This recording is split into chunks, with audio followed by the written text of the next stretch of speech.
pick guy, the backyard brawls tomorrow. This is going to be the Mercer County Brawl. Yeah, and you talked about how evenly matched they are. I had mentioned this to Chuck early before the game about the matchup with the running backs. For Hickory, they have number 3, Kelvin Morrison, and for Sharon, they have number 2, Terrian White. Today, coming in today's game, Kelvin Morrison averages 135 rushing yards per game versus Terrian White, who's averaging 134.3. So very close between the two running backs, and it really bodes for a great matchup tonight.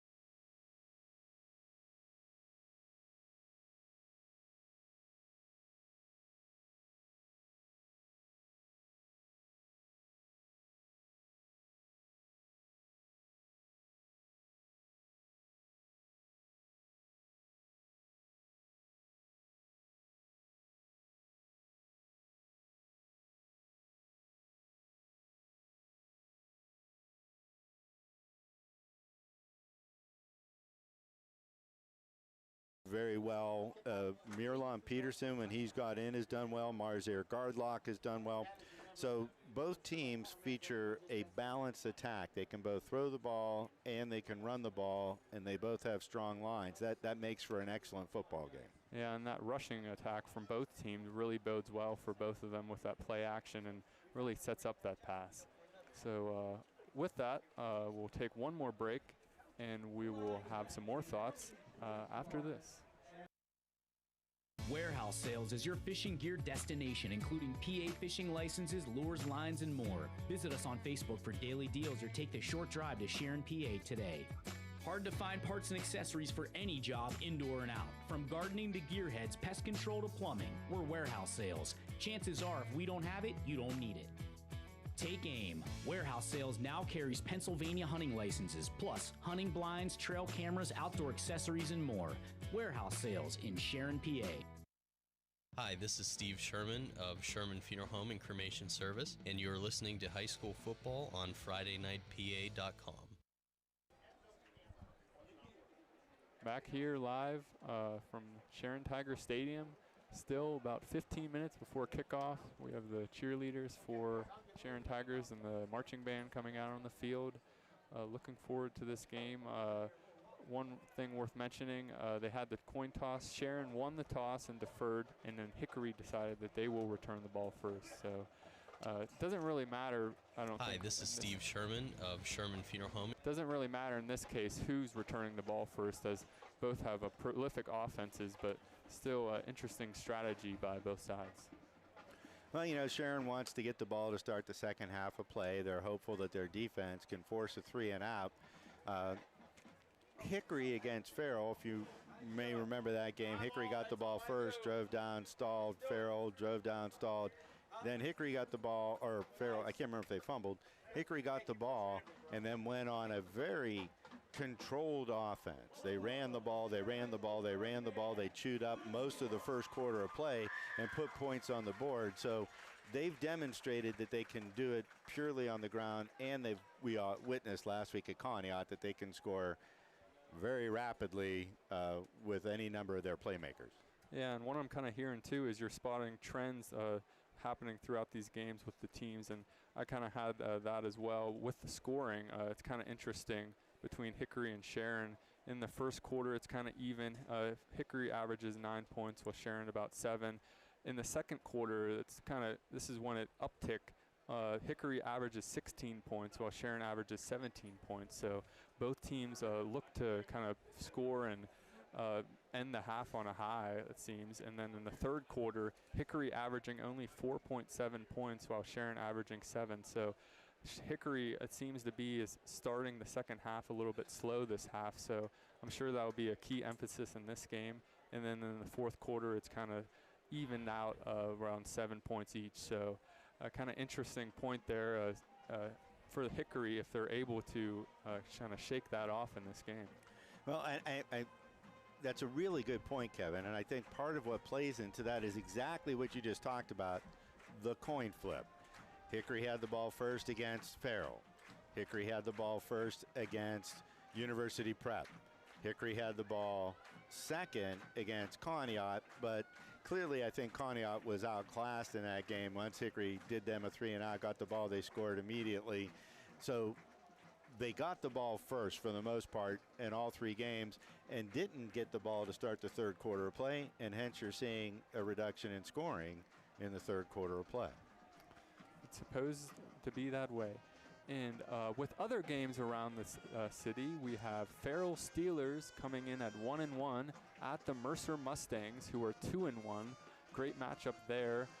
Mercer coming off a not so great season last year, having only 2 wins and already matching that win total this year.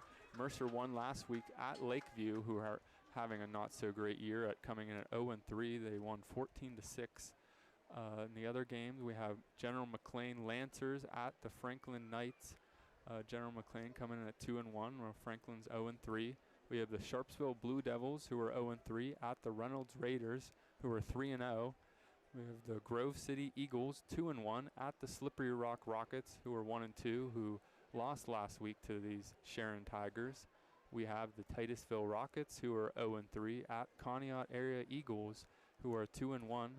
We have the Wilmington Greyhounds, 2-1, at the Berlin's Brothers Valley Mountaineers. So they're 3-0. I'm sure you probably haven't heard of them, but I have written here one of their players, just Seth Kimmel, leading them to that 3-0 charge. And then Kennedy Catholic have the week off, needed week off really, as they have that 8-man roster. 6 points in the first 3 games. They had the 6 points in the first game, so they've been shut out 2 games. Not been a great season so far for that 8-man roster. Now, the Berlin Brothers program, if you haven't heard of them, you should. They're one of the best programs in the state. They are perennially competing for state championships in Western Pennsylvania. That is a solid football program. I don't know if it's a charter school or parochial school. It's a private school, but they put out excellent football and not to be trifled with. Yeah, they just have quite the name, that's for sure. Yes, they do. And here we have the Sharon Tigers ready to take the field. We have the tunnel set up. Hopefully it stays up this time. I remember last year in this game, kind of malfunctioned a little bit and wasn't the best for the players running through it, but looks to be fine today. And historically, the last 5 years or so, maybe more, this game has been played right around 9/11. And I will, if you have the video that we're streaming, you could see the Sharon fire truck with a ladder truck and the Hermitage ladder truck, and they have a American flag draped between the two to symbolize the horror that was 9/11 and the strength that the country has demonstrated in recovering from that disgusting attack. And Sharon Tigers today wearing their black jerseys, all black with the white numbers. Hickory yet to take the field, but. And I didn't get a chance to get a sneak peek at the Hickory uniforms before the game, so it's going to be a surprise for all of us when they come out. Obviously, as the road visiting squad, they'll be a form of white. Last week, they wore their white jerseys with their red pants. Whether they'll come out in ice whites like the Green Bay Packers had on last night or not, I don't know. We have about 9 minutes and 29 seconds on the clock before opening kickoff. The Sharon Tiger Band is probably going to get ready to play the national anthem here shortly as we await the arrival of the Hornets wearing white jerseys, black helmets, and black pants. And we have a great night for football. The weather's pretty good tonight, not too sunny, kind of a weird shadow, but I'm sure once the evening closes, it will kind of go out of the way and make way for a great night of football. And just well, you can't ask for a better day in Western Pennsylvania. It's not fall yet. I mean, if summer doesn't start until September 21st, but it almost reached 80 degrees today. The new field here at Sharon, this is what its second or third year in play, looks absolutely perfect. Yeah, that's what I was going to mention about that new field as well. And I remember I did a few Sharon games last year, and the one game, and it was a rainy game, and there was a little bit of loose footing with that rain, but don't have to worry about that tonight with the perfect weather. And as the Hickory out on the field now, still about 8 minutes to kick off. We'll take another break here at Friday Night PA. Back after this. The Sherman Funeral Home and Cremation Service congratulates the athletes, band members, coaches, and parents on their season. Owned and operated by Steve Sherman and son Steve, we personally handle all aspects of your loved one's service. It is our honor to serve you with a wide range of services and ceremonies. Best of luck tonight from the Sherman Funeral Home and Sherman family. Sherman Funeral Home located on Highland Road in Hermitage. This is Ben Bissett from Ben Bissett Chevrolet, and you're listening to High School Football on Friday Night PA.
And that's the Sharon Marching Band playing the national anthem as we get ready for football on Friday night in Western Pennsylvania.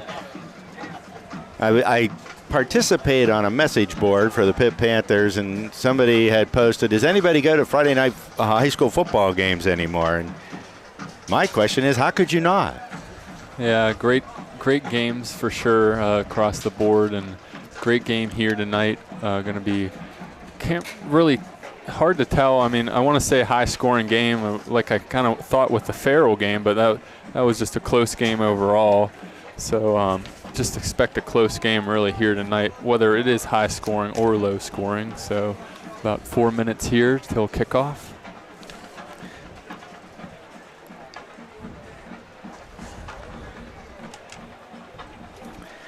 On defense for tonight's game, the Sharon Tigers will be starting at defensive end Yolandis Powell, tackle Josiah Houston, defensive tackle Arian Williams, defensive end Marius Best, linebacker Brock Ondo, linebacker Logan Pertz, linebacker Anavion Brown, free safety Jafir Lampkins, strong safety Bishop Root, cornerback Rakeem Hughes, and cornerback Carmez Norris. Yeah, and what stood out to me there was a lot of the mentioning of the roots, and that's kind of where Sharon's bread and butter really, a lot of their best players, last name Root, really on defense making the difference this year. Yeah, Bishop Root has been really good. I just handed you a sheet, Kevin. I think I handed you the wrong one. The play, Logan Perks, I had that kid in Little League, and he's a strong player. He plays middle linebacker, and he also will play tight end for the Tigers. There was a sheet with the starters for Hickory, but I guess I misplaced it. On offense, they have Jafir Lampkins. Terrian White is the running back. Jafir Lampkins will be the quarterback. Perks is the fullback. Wide receivers are Rakeem Hughes, Carmez Norris, and Bishop Root. And the offensive line across the board, Arian Williams, Antonio McGlory, Ryan Wells at center, Lucas Perks at right guard, and Josiah Houston at right tackle. So we got the Perks brothers out there, one on the line and one playing tight end, fullback, and linebacker. They'll come out for the ceremonial coin toss. We have 2:50 to go before kickoff, and we'll go to a commercial break before we start this game. Have you thought to yourself, the weather info on my smartphone doesn't tell me much?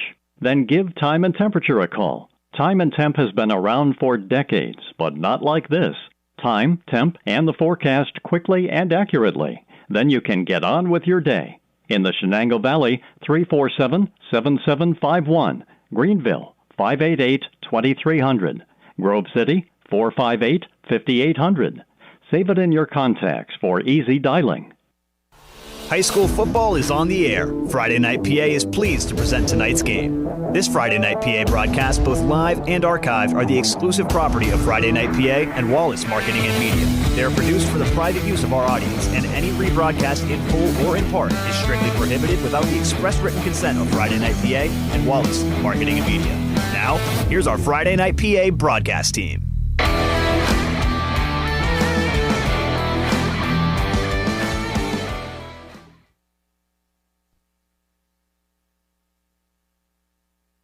Have you thought to yourself, the weather info on my smartphone doesn't tell me much?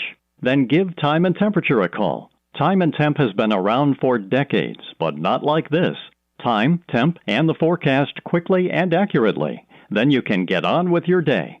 In the Shenango Valley, 347-7751. Greenville, 588-2300. Grove City, 458-5800. Save it in your contacts for easy dialing.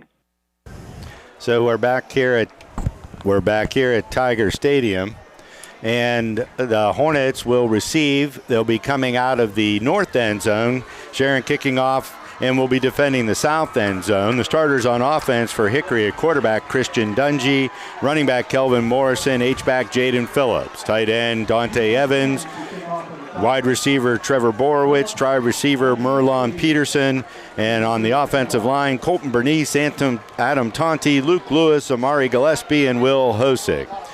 Deep to receive the kickoff, historically, it's been Jaden Phillips, Christian Dungy, and Kelvin Morrison for the Hornets. Set to kick is Yusuf Keenan. And both teams are capable of that kickoff, big play on either side, so to be careful on the defense of Sharon. We're down to 4 seconds to go in the pregame. The officials for tonight's game: referee George Snyder, umpire Nate Zamponia, head linesman Travis Zuschlag, line judge Michael Bockert, and back judge Dave Rice. Keenan will get set to kick from his 40-yard line. A little bit of sun dappling the field as we get ready to start this rivalry football game.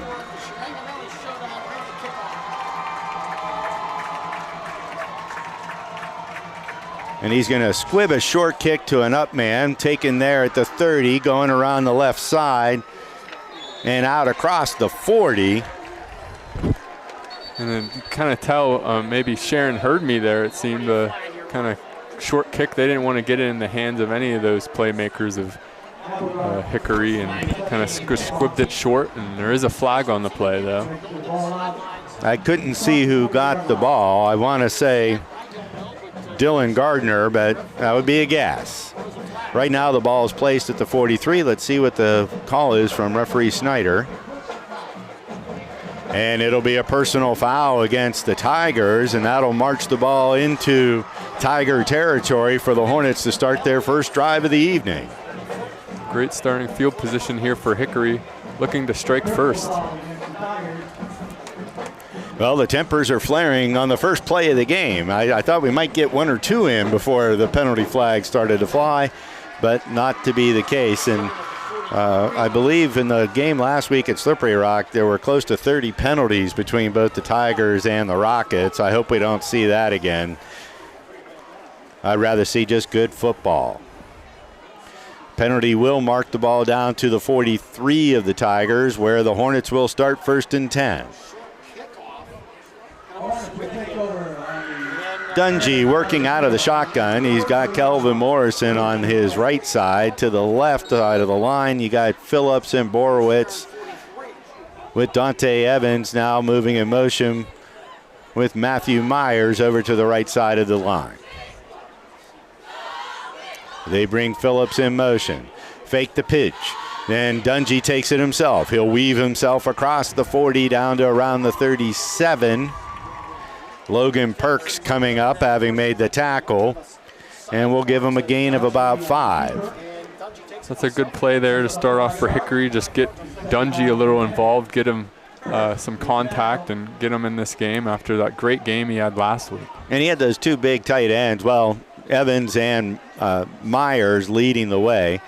In the game now at receiver for the Hornets, Mirlon Peterson on the right side with Jaden Phillips, Borowitz on the left of Dungy on the left side of the line, and they got the Sharon Tigers to jump. The left end jumped a little early, Landis Powell, and that'll be 5 yards against the Tigers. It'll be close to a first down. Already 2 penalties for the Sharon Tigers. Not what you want to start the game so far, and when you know how close this game's going to end up. Rivalry game jitters on the Tigers' part. They're still showing, nope, they're going to give the Hornets a first down. The ball will be placed at the 32-yard line. Same formation, Borowitz and Phillips are now on the left side, Peterson on the right. Morrison comes up. He gets the handoff right up the gut. He's got some room, breaks a tackle, and he'll be cut down as he gets inside the 25. Good run there by Morrison, kind of weaves through the middle and gains about 7 yards there on that run. And they were about the 31 there, and I wasn't sure after last week the 30-plus yard touchdowns and cover 0, but Dungy decided to hand it off there. Brock Ondo on the tackle that time. The Hornets come to the line quickly. 2nd down and 3. Now they'll look over to the side and get an adjustment on the play. Borowitz right now is the lone receiver out on the left. Evans is the tight end tight on that side. You got Peterson and Phillips on the right with Morrison coming up now as a sidecar, and he gets the ball. He's got a little bit of room. He's going to drag a few tackles forward. It's going to be near the 21-yard line, and that will be enough for a first down. And Hickory already kind of imposing their will on this first drive, running the ball, and both teams, I'm sure, will see lots of runs throughout this game as the dominant running backs and really offensive lines. Josiah Houston and I believe Antonio McGlory were the ones who primarily got the tackle, but it's a fresh set of downs for the Hornets. They're not quite in the red zone yet. Going with 2 receivers to the right, 1 to the left. They get him to jump again. No flag. They'll adjust the play. Yeah, just one of the O linemen, if he would have maybe jumped, they would have had that, but they stay set and play continues. Bring Morrison up along the right side of the quarterback, Dungy. He has it. He's going around the left end. He shakes one tackler, pivots, but he's going to be forced out of bounds by Brock Ondo. It'll be a gain 3 or 4, I would say. Let's make it 4. It'll be 2nd and 6 at the 19. And they're in the red zone. That has to be one of the keys for the Sharon Tigers defense, just ganging up on Morrison, as he is very hard to bring down, and you kind of saw it there as the first man was unable to do it, but eventually as the gang comes, he goes to the sideline and is forced out. So to the wide side of the field, 2 receivers are Phillips and Peterson. Morrison is now behind the quarterback, Dungy. He got the ball. He's got room on the right. He's inside the 10. He's going to get hit and knocked down as he gets to around the 8-yard line. Carmez Norris makes the tackle, but there was a lot of room. But there is a flag back at the 15, and that's usually in the area of a hold. And if you remember back to last week, there was a lot of crucial, not really crucial holds for Hickory, but big holds as they kind of negated a lot of big runs from Morrison. And see what the flag is here. And it is a hold against the Hornets. I believe George Snyder, the referee, is the one who threw that flag. He had a good look at it from behind the play. So that'll make it 1st and 20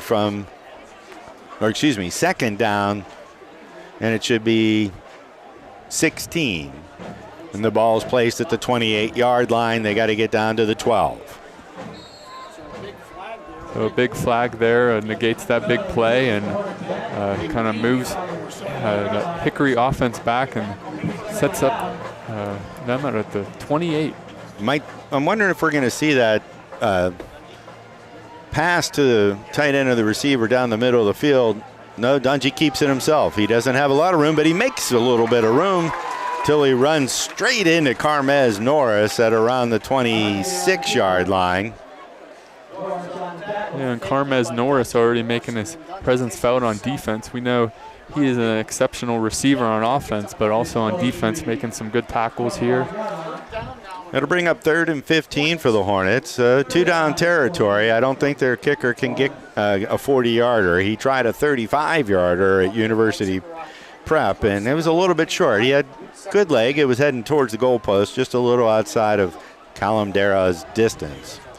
So we got one receiver out to the left with single coverage. That's Jaden Phillips. Trips to the right. Out of the shotgun. Dungey's back. He's got a little bit of pressure. He rolls to his right. He rolls to his left. And he dumps it off to Calvin Morrison, who's got the ball at the 30. He's going to get dragged down as he gets to the 25. Brock Ondo stayed home along with Antonio McGlory. So that a lot of running around for a gain of a yard. Yeah, I don't even know if he did gain a yard there. A lot of running around for nothing there. But a great play that nonetheless by Dungey, able to avoid a disastrous play and sets them up in a position to at least attempt to go for it here on 4th and 14. That's why I say it's not for nothing. He could have taken a 15 or 20-yard loss, and instead they got a yard gain. So we have Borowitz and Phillips out to the left. One receiver, Peterson, to the right. Back to pass is Dungey. He's got some time. He's going to move. He scrambles out to his left. He's got a little bit of room. He's got daylight to the 20. He's going to get hit and knocked down there. Bishop Root will stop him short of the line to gain, and the Tigers will turn the ball over on downs, and it'll be 1st and 10 for the Tigers starting at their own 19-yard line, and we'll be back after these commercial breaks. At Mercer County Community Federal Credit Union, we're making a difference in our community every day. From great rates on savings and checking, to mortgage loans where we turn home buyers into home owners, and auto loans that fit your life. We're here for you. With a credit union loan that fits your needs, budget, and lifestyle, we'll be your partner working side by side, helping you succeed. Visit us in Hermitage or Sharon and see why so many trust Mercer County Community Federal Credit Union. Making a difference in our community. Hi, this is Dr. John Mahinas from the Community Counseling Center of Mercer County. We here at the Community Counseling Center are wishing the Hickory Hornets all the best in the coming year. May it be filled with success, teamwork, and memorable moments. Go Hornets! And a great stop there by the Sharon Tigers defense as we're back here live from Sharon Tigers Stadium. As the latest has been the Hickory went for it on 4th and I think it was 14 at the 25 and came up unsuccessful as Christian Dungey tried to scramble to the left and eventually brought down by Bishop Root. Great play by him.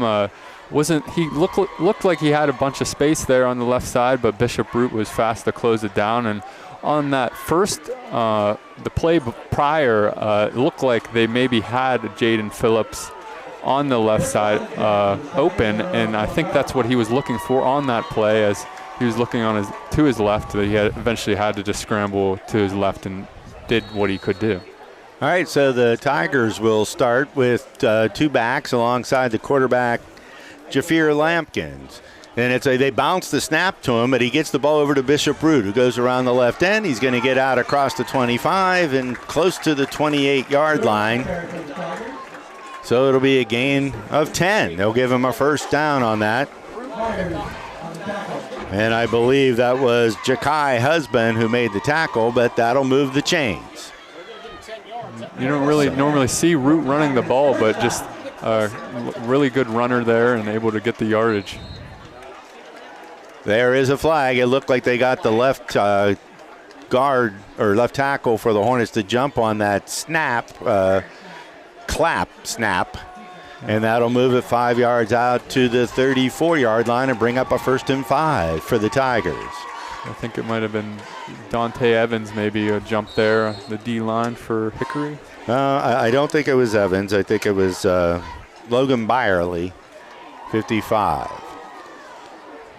So now both teams, 2 penalties apiece, keeping it even as we expect a close game here as well with the score. So the receiver out to the right is Carmez Norris. They're going with 2 backs, and an up back is Logan Perks. They move Root in motion, and then the quarterback takes it himself. Lampkins is going to get out across the 40 and to about the 43-yard line. That'll move the chains again. Interesting play design there. Just a lot of moving parts on the Sharon offense, kind of trying to confuse the eyes of the Hickory defense, and Lampkins just takes it up the middle and gets the yardage needed for that 1st down. Borowitz on the stop. It'll be 1st and 10 from the 43. They're going to go with the same formation. Out to the left is Rakeem Hughes. Out to the right is Carmez Norris. The 2 backs alongside Jafir Lampkins working out of the shotgun.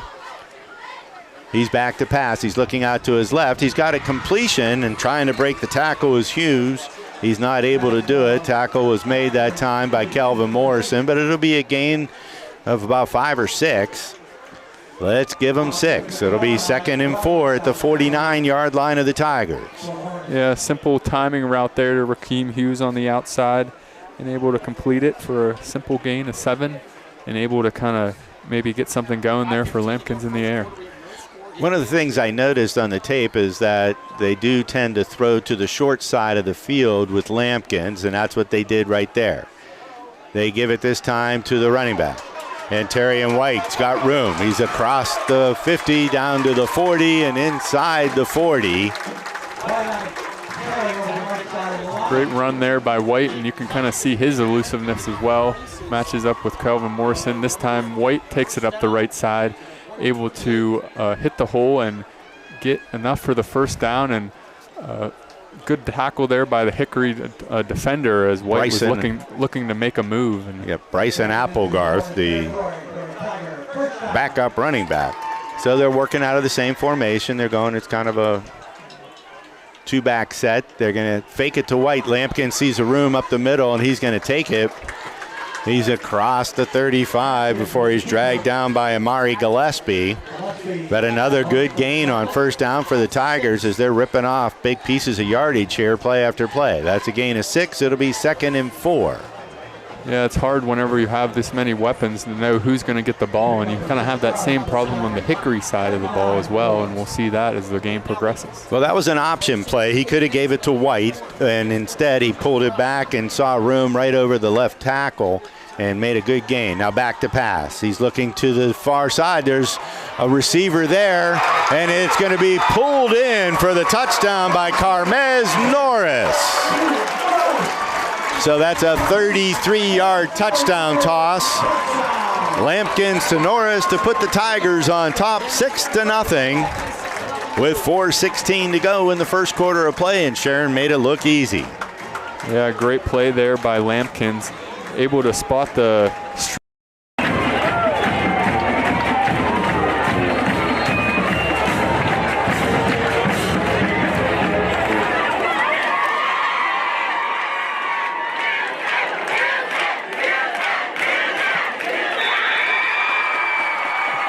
And the ball holds it for 10, and the kick is good. 4 minutes, 16 seconds left in the 1st quarter. Sharon Tigers 7, Hickory Hornets 0. Media time.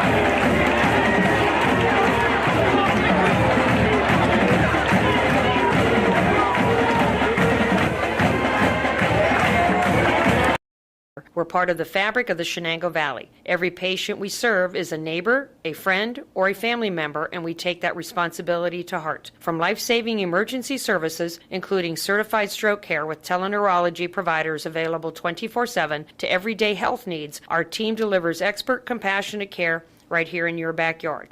Whether you're managing a chronic condition or simply staying on top of your health, Sharon Regional Health System is here, caring for the Valley, one neighbor at a time.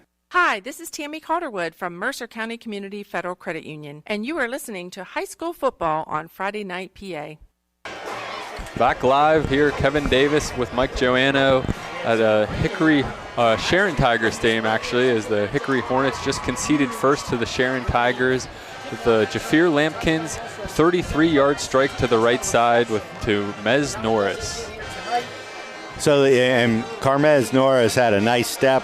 And you were right, the safety was a little late getting back, and the pass was perfectly thrown. He didn't really have to break stride to run to the ball. And, you know, the young quarterback looks pretty good. Lampkins, well, he's not really young. He's a junior. But, boy, that was a dandy throw. Yeah, and the deep ball, that's one of the most difficult passes for the quarterback because there's a lot of timing involved and a lot of practice for sure. So really paid off there for Sharon, and Hickory here looking to answer with this next drive. So Dungy is the deep receiver. They've pulled up Morrison and Phillips now to around the 20-yard line. They're the up men deep to receive the kickoff from Kanan, who is capable of kicking it deep. They did the squib type kick on the opening kickoff. Let's see what the Tigers philosophy they employ here.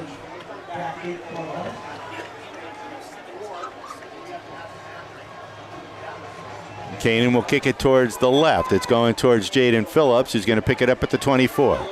He gets around one set of tacklers over the 40, and he spins his way out to around the 43-yard line. So another good field position for the Hornets to start their second drive. He was brought down by Apollo Alfonsi, one of the backup tight ends for the Tigers. Yeah. They'll mark the ball at the 44. Great return there by Phillips up the right side.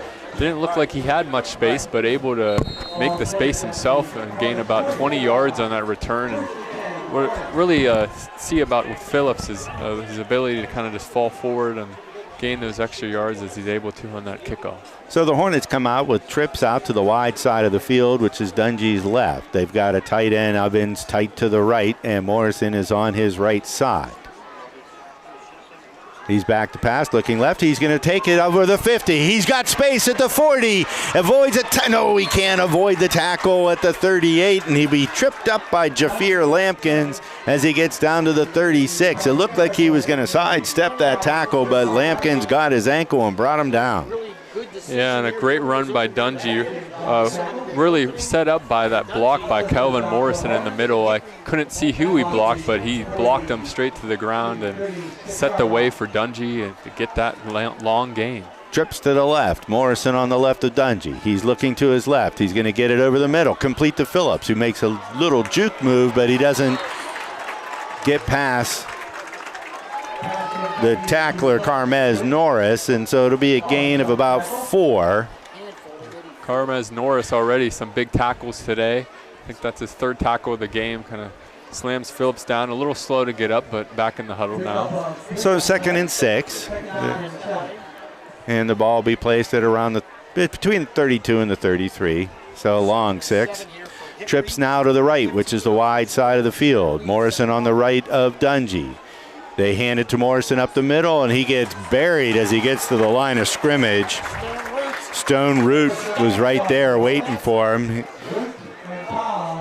And they're going to, well, they can't mark it all the way back. Well, they're going to say a loss of 3. So it'll be 3rd and 9. A big play there from the Sharon Tigers defense. The key is really to kind of force Hickory into those passing situations. We've seen Dungy be good in the past, but we haven't seen his consistency, so trying to test that here tonight. So trips again out to the right. You got Morrison on the right side of Dungy. Dungy's looking to his right. He's going to run. He's inside the 30. He makes a move at the 25 and falls forward near the 20-yard line, and that will be enough for a first down. So they'll mark him down at the 21, and another fresh set of downs for the Hornets. And what do I know?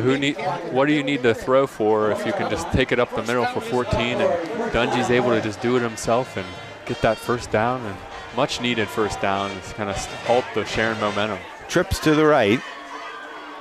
Morrison is behind Dungy in an I formation. Peterson, Borowitz, Phillips are all the receivers. They'll bring up Morrison to the left side of Dungy. And there's a flag, and they're going to call a false start on the Hornets. Sloppy play there from the offense, and looked to be maybe offside, a first by the defense, but able to jump back, and then a false start there sets them back another 5. So that'll put it to the 26. It'll be 1st and 15. Penalties have affected the Hornets adversely so far here in the first quarter of play. Again, they'll have the trips out to the right. Morrison now is parked to the right side of Dungy, working out of the shotgun. They'll switch sides with Morrison to Dungy's left.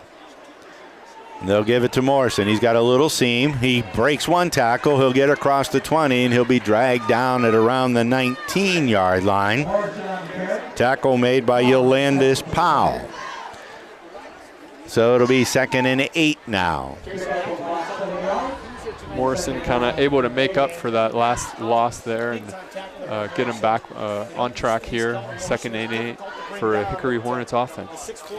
Luke Lewis took out 2 Tiger defenders blocking that time, the big center for the Hornets. They go 2 to the right, 1 to the left. They'll put Phillips in motion. Pooch pass.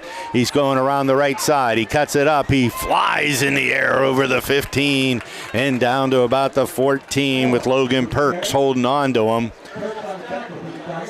So that'll be a gain of about 5. It'll bring up 3rd and 3.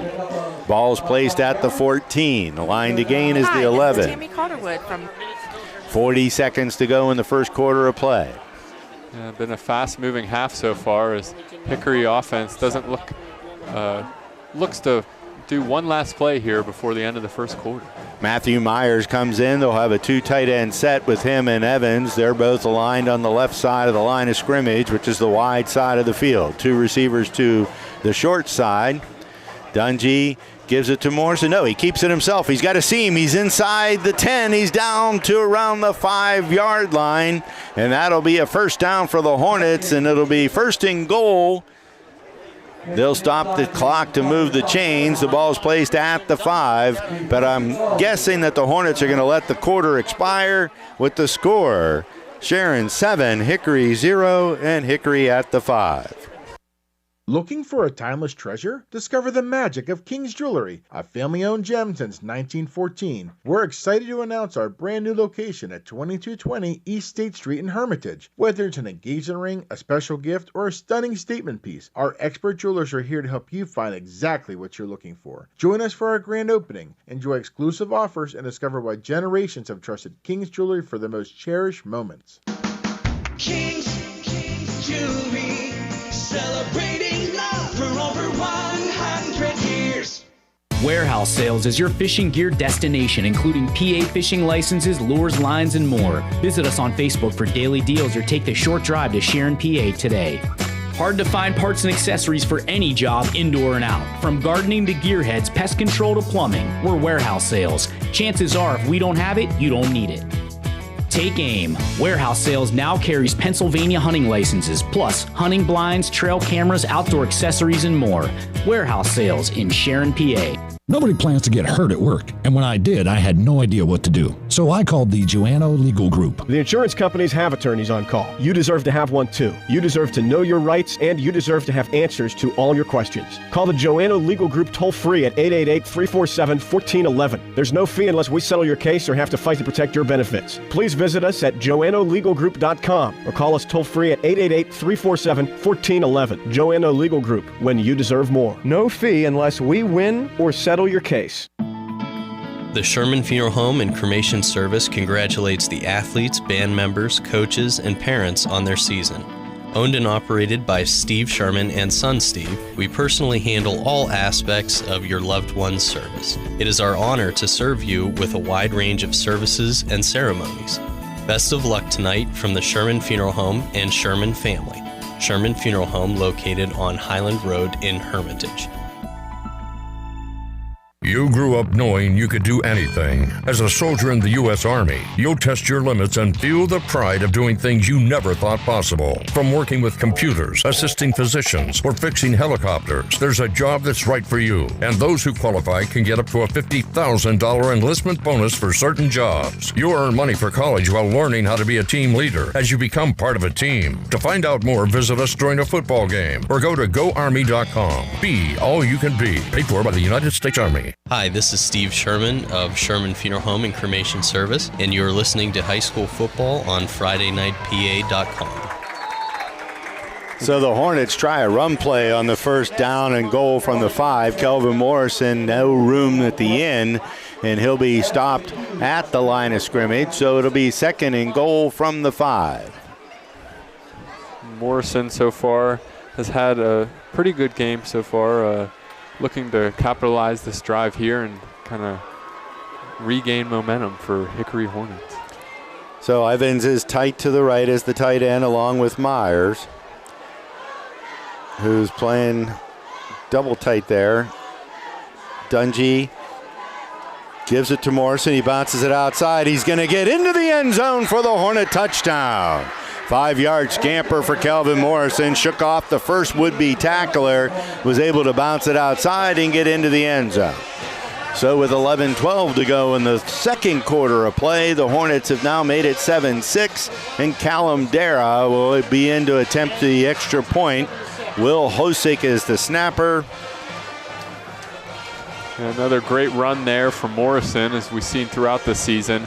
This time on the right side, defender looks like he might have had him at first, but able to give him the stiff arm and bounce outside and beat everyone else to the pylon and get Hickory on the scoreboard here and pending the extra point. So Marzaire guard lock up, and the Tigers jump offside, so they'll probably decline the penalty. So Hosick is the snapper, guard lock is the holder, and Callum Dara will attempt the extra point to knot the game at 7. Yeah, I think good decision here, just sticking with the extra point. Sometimes you see them accept it and go from the 1, try for 2, but here just deciding to stick with the extra point.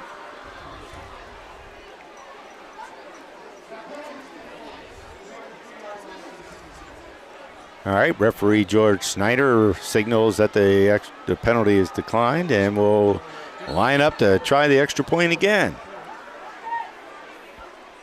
Good snap, holds down, kick is up, it's low, and it is good. So we're knotted at 7 with 11-12 to go in the first half of play, and we'll be back to Tiger Stadium after these commercial messages. Hi, this is Joe Flynn with Flynn's Tire. We know how valuable your time is, so we've made it fast, easy, and affordable to buy tires. There's 3 easy ways to purchase tires from Flynn's. First, just drive in, because Flynn's will get you in right now. No appointment necessary. The second option, give us a call and we'll help you select and reserve the perfect tire for you. The third option, save time and buy online at Flynn'sTire.com. It's that easy. Just drive in and Flynn's will get you in right now. And tell them Finney sent you. Hi, this is Joe Flynn with Flynn's Tire and Auto Service. You're listening to High School Football on Friday Night PA. So in the kickoff for the Hornets is Jamarian Husband. Deep to receive should be Carmez Norris. Along with him, Rakeem Hughes and Bishop Root. So Hughes is actually the deep man. Norris and Root will be the up men.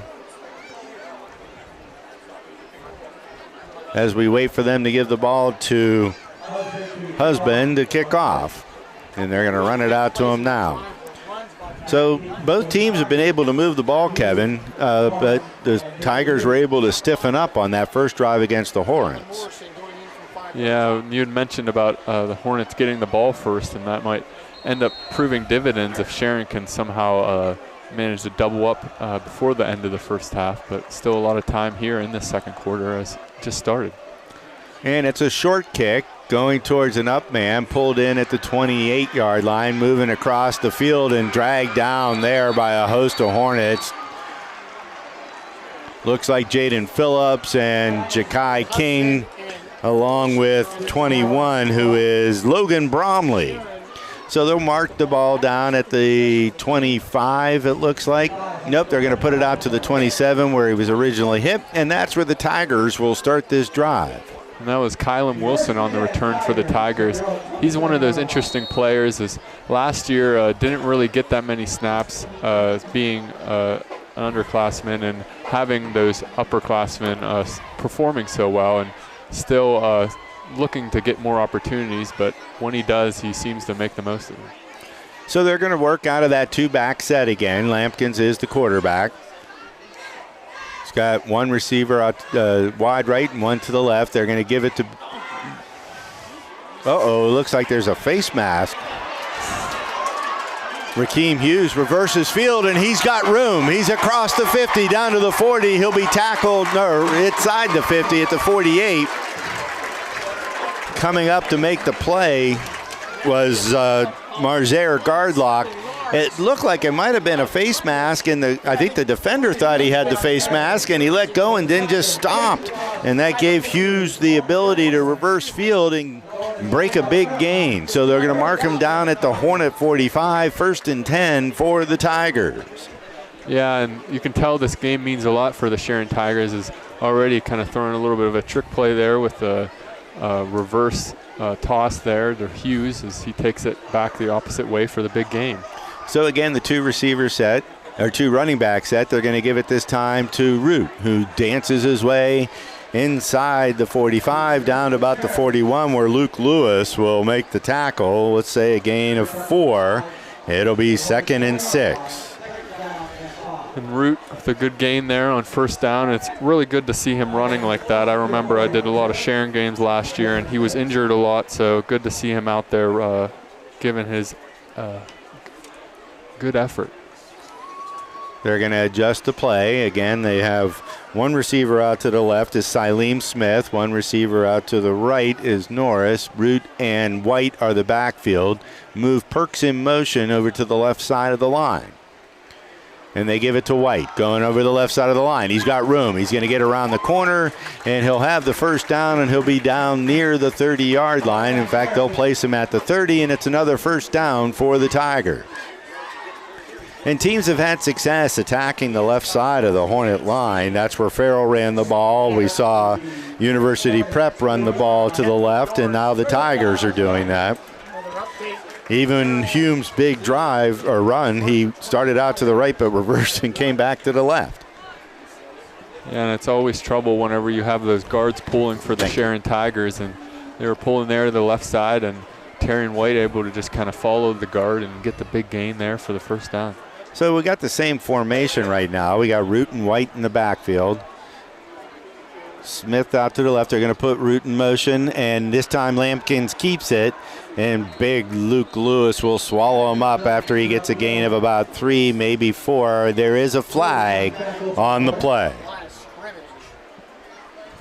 And it looks like it may be against the Tigers. It's on that side of the line of scrimmage. Let's see what referee George Snyder has to say.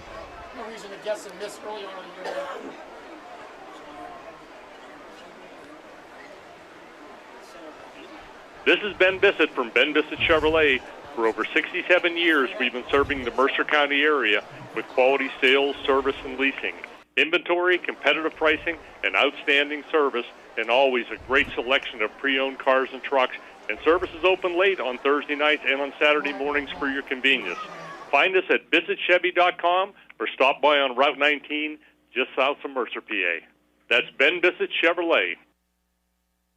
So it is an offsides penalty against the Tigers. That'll move them back to the 36 and make it 1st and 15. So they'll bring Root out wide to the right. They have Smith and Norris out to the left, and now they're shuffling it all up again. They'll put Root back in the backfield, and now he comes back out wide to the right. White is the back behind Lampkins, and Lampkins has got the ball rolling to his right. He's looking downfield. He's hit, and he's going to be brought down. Dante Evans and not Luke Lewis. Dante Evans was the first defender there, and Amari Gillespie came in to help finish him off. But Dante Evans, he rode that play out the whole way, threw the blocker down when Lampkins was trying to make a move and swallowed him up. The loss is back to the 41. So that's a loss of 5. It'll be 2nd and 20. Yeah, sets the Sharon Tigers back there, but impressive so far from Jafir Lampkins on offense. Working out of the shotgun again with the 2 backs flanking Lampkins. 2 receivers, 1 tight end in an H-back position. Dante Evans made a great play that last play to cause a 5-yard loss. They're going to give it to White over the left side. He's got a little bit of room. He's going to get back most of the penalty yardage and the sack yardage. Dante Evans coming from the left side of the defensive line all the way across the field to make the tackle. But it'll be a gain of 10, make it 9. It'll be 3rd and 11. And again there, Sharon taking it on the left side, and you had mentioned that, and I noticed Logan Perks pulling on the left side. They're following him. He made a great block there, and they did that a lot last year, but it was more Bryson Roberson, and he's since graduated as well. Yes, and Marius Best, a sophomore, comes in. He's going to be in running back behind Lampkins. So White is out. Best is in. Working out of the shotgun. They still got the 2-back set. Back to passes. Lampkin, and there's a penalty flag. I don't know if it's a delay of game or if somebody flinched, but let's see what the call is. Nope, the Hornets will have called timeout. So it wasn't a penalty, it's a timeout, and we'll be back after this commercial break. You grew up knowing you could do anything. As a soldier in the U.S. Army, you'll test your limits and feel the pride of doing things you never thought possible. From working with computers, assisting physicians, or fixing helicopters, there's a job that's right for you. And those who qualify can get up to a $50,000 enlistment bonus for certain jobs. You earn money for college while learning how to be a team leader as you become part of a team. To find out more, visit us during a football game or go to GoArmy.com. Be all you can be. Paid for by the United States Army. Hi, this is Tammy Calderwood from Mercer County Community Federal Credit Union, and you are listening to High School Football on Friday Night PA. Hi, this is Mike Joanno from the Joanno Legal Group, and you are listening to High School Football on Friday Night PA. Ready for that kitchen upgrade? Hi, this is Jim from McCluskey Showcase Kitchens and Baths in New Wilmington, where we bring your vision to life with expert design, premium cabinetry, and a team that treats your home like their own. From custom design to complete renovation, we handle it all. Visit lookatmykitchen.com to explore our work and schedule your consultation. That's lookatmykitchen.com, where experience meets design. This is Mike Lysak from Warehouse Sales, and you're listening to High School Football on Friday Night PA.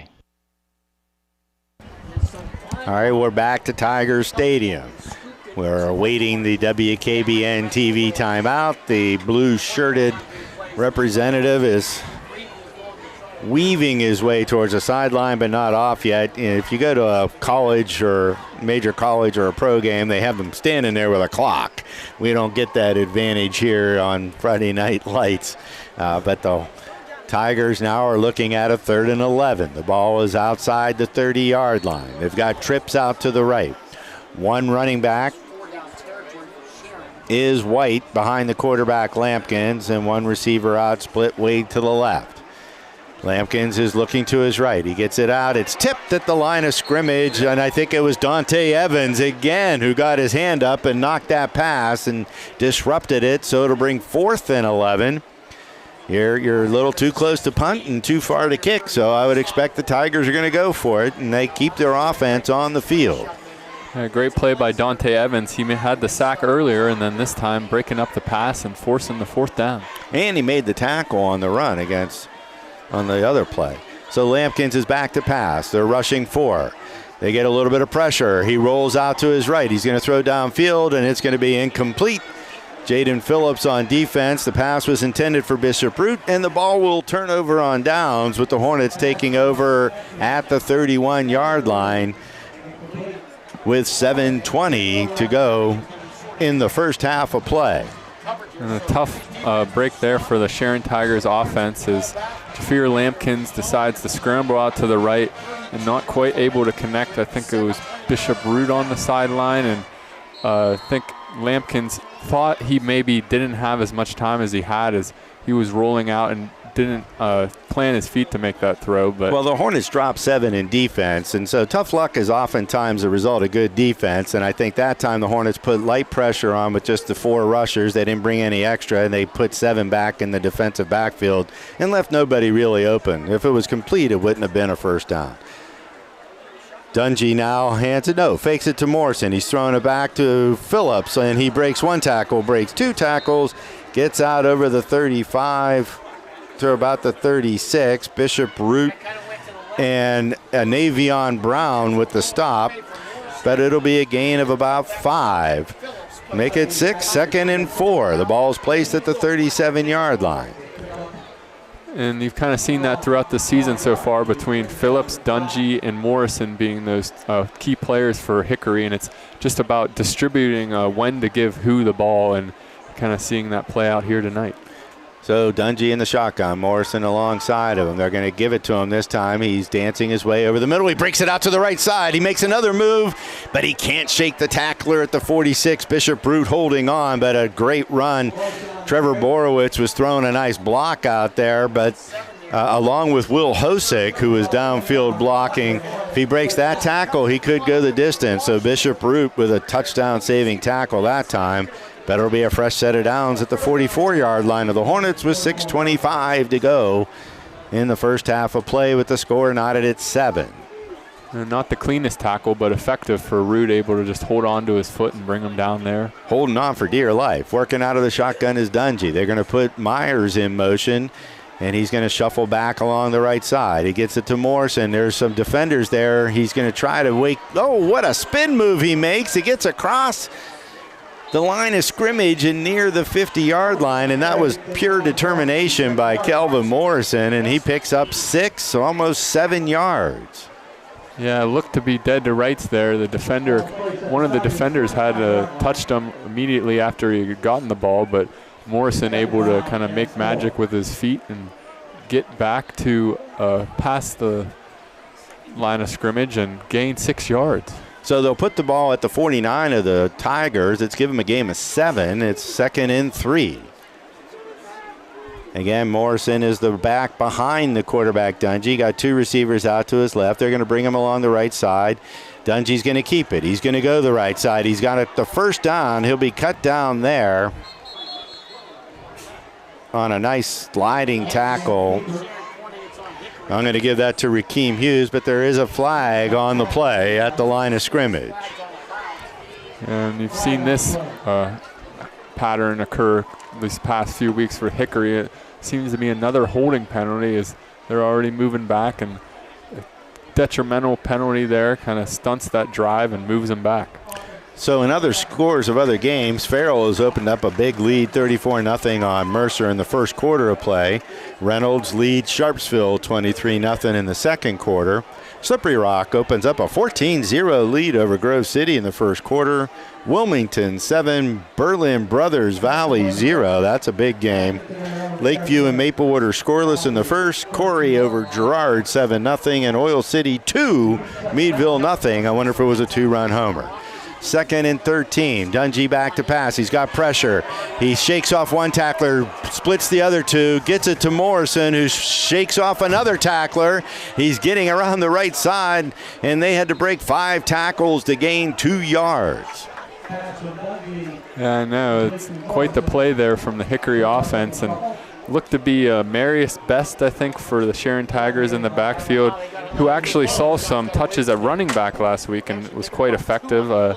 This time in linebacker rushing the quarterback, got to Dungy first, but he was able to evade him and eventually drop it off to Morrison.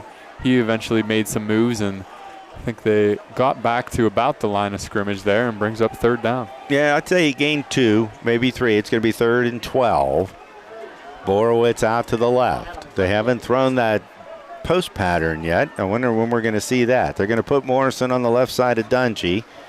They're going to bring a receiver in motion, Peterson, going from left to right.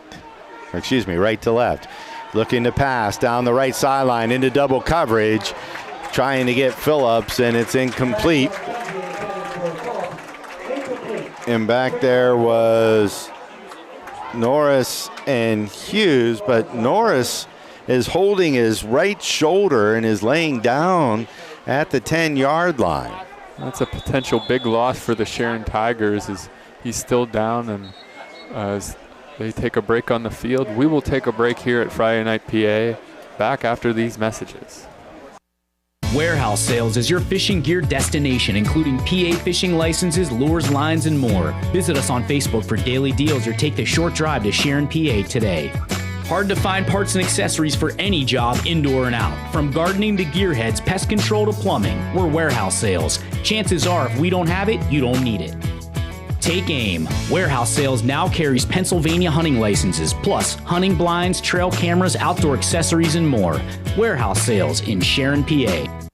Hi, this is Dr. John Mahinas from the Community Counseling Center of Mercer County. We here at the Community Counseling Center are wishing the Hickory Hornets all the best in the coming year. May it be filled with success, teamwork, and memorable moments. Go Hornets! All right, so Norris is up and walking off the field on his own power. It looked like there was some hand fighting between him and Phillips as Phillips was running that fly pattern down the sideline, and he may have just jerked on that arm and hurt that shoulder a little.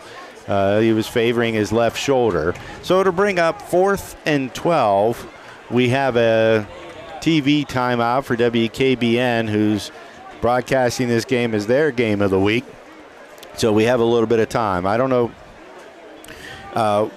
what we expected, but I think this is it. A 7-7 game with less than 5 minutes to go in the first half of play, and both teams have been able to move the ball, but the defenses have been able to stiffen up when they needed to, especially as the other teams got deep into the opponent's territory. Yeah, and that last play was Christian Dungy looking deep for Phillips on the right side, and looked vaguely familiar to a play earlier this game when Lampkins connected with Mez Norris on the right side. So kind of seemed like a similar play. Maybe thought you did it, I can do it as well, but not quite able to complete there, and sets up the 4th down. So roots deep to receive the punt from Marzer Gardlock.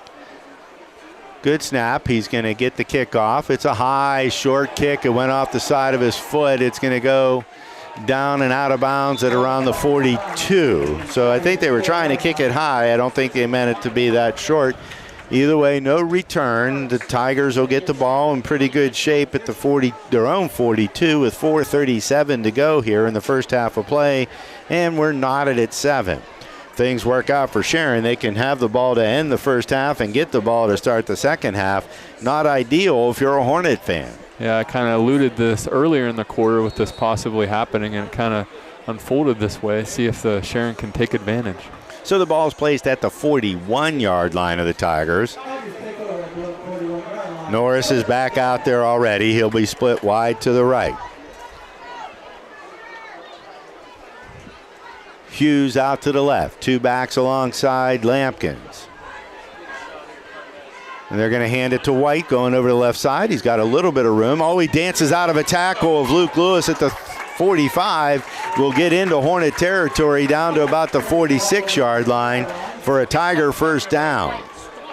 Give him a gain of 13. And I couldn't quite see who the Hickory defender was that had a grab of Terrion White's jersey as he was running up the middle. And that was Luke Lewis. Kind of swung him around and kind of gave him that needed momentum to break the tackle and brought up the left side and got the first down. So they're going to go with 2 receivers again. Hughes out to the left, Norris out to the right. The 2 backs are flanking the quarterback.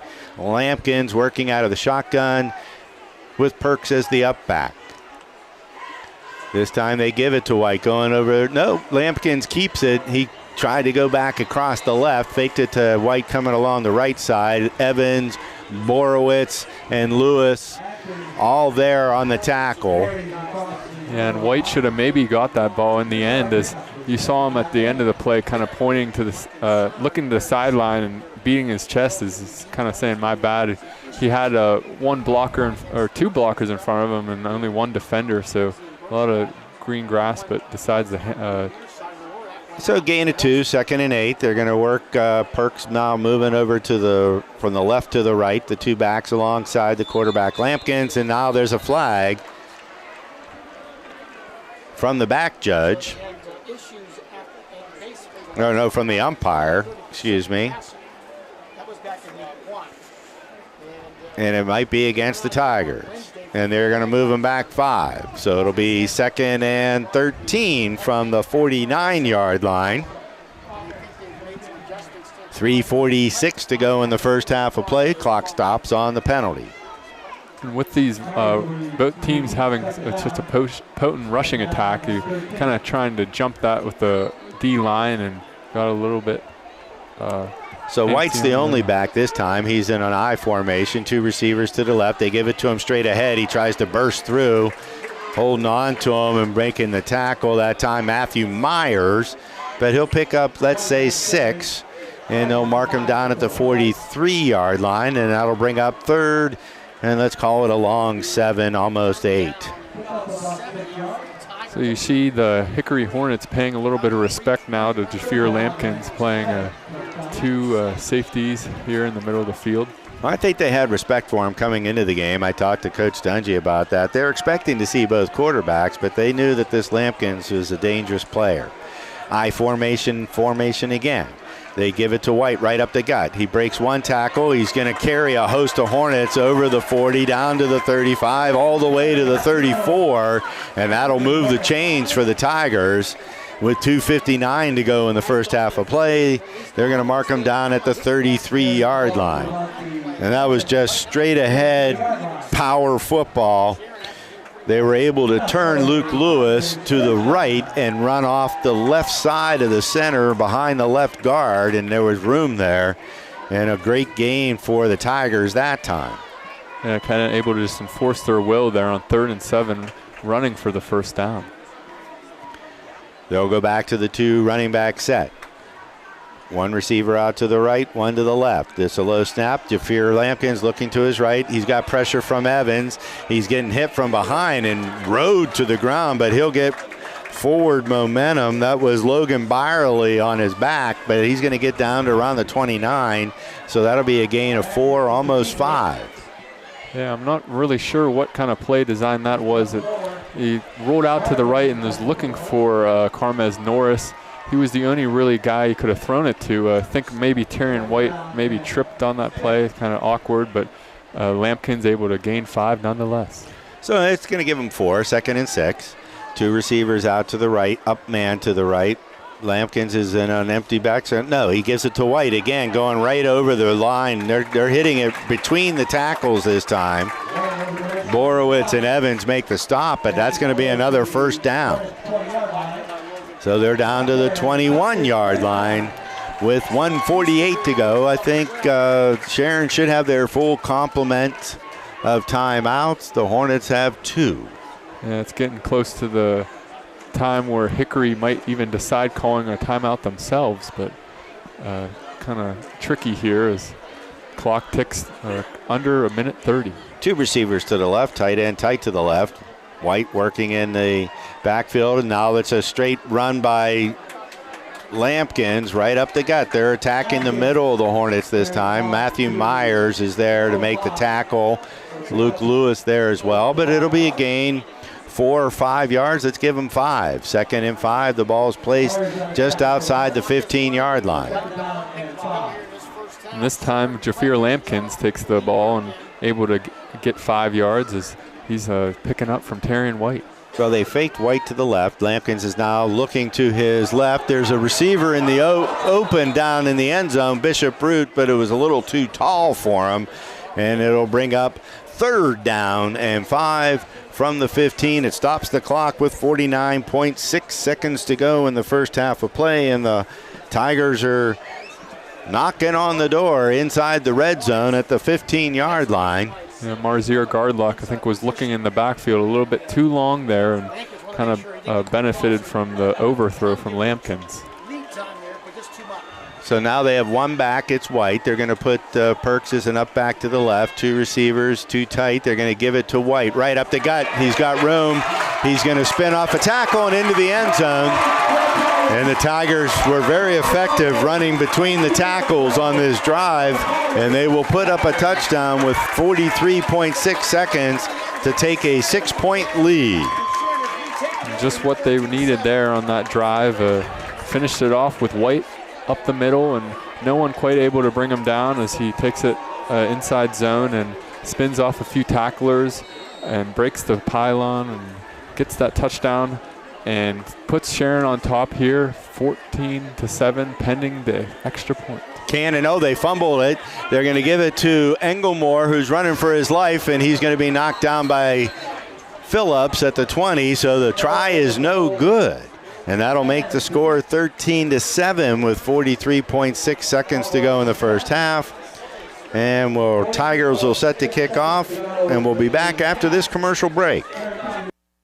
This is Rod Jones. On behalf of Jones Performance Products, we wish all sports a healthy and safe year. We are located in West Middlesex, PA, and are the leading manufacturers of semi-truck hoods and the home to truck rods, custom hoods. Visit our website at jonesperformance.com.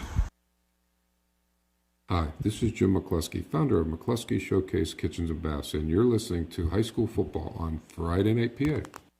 D'Onofrio's Food Center has a long history of friendly, helpful service and affordable prices on all their groceries. Try their fresh deli meats and cheeses or their tasty bakery items. Pick up fresh produce, seafood, and delicious barbecue. Stop by the meat department for homemade sausage and fresh-cut steaks. Be sure to ask about their catering services for your next event. And find all the groceries you need from national and store brands. Serving the community for 4 generations. D'Onofrio's Food Center on Route 18 in Hermitage. Hi, this is Rod Jones from Jones Performance Products, and you're listening to High School Football on Friday Night PA. All right, we'll see if the Tigers do a pooch kick. The Hornets do have 3 dangerous receivers back there who can take it to the house on any given play. Both teams have been kicking away from the skill position players returning for the opponents.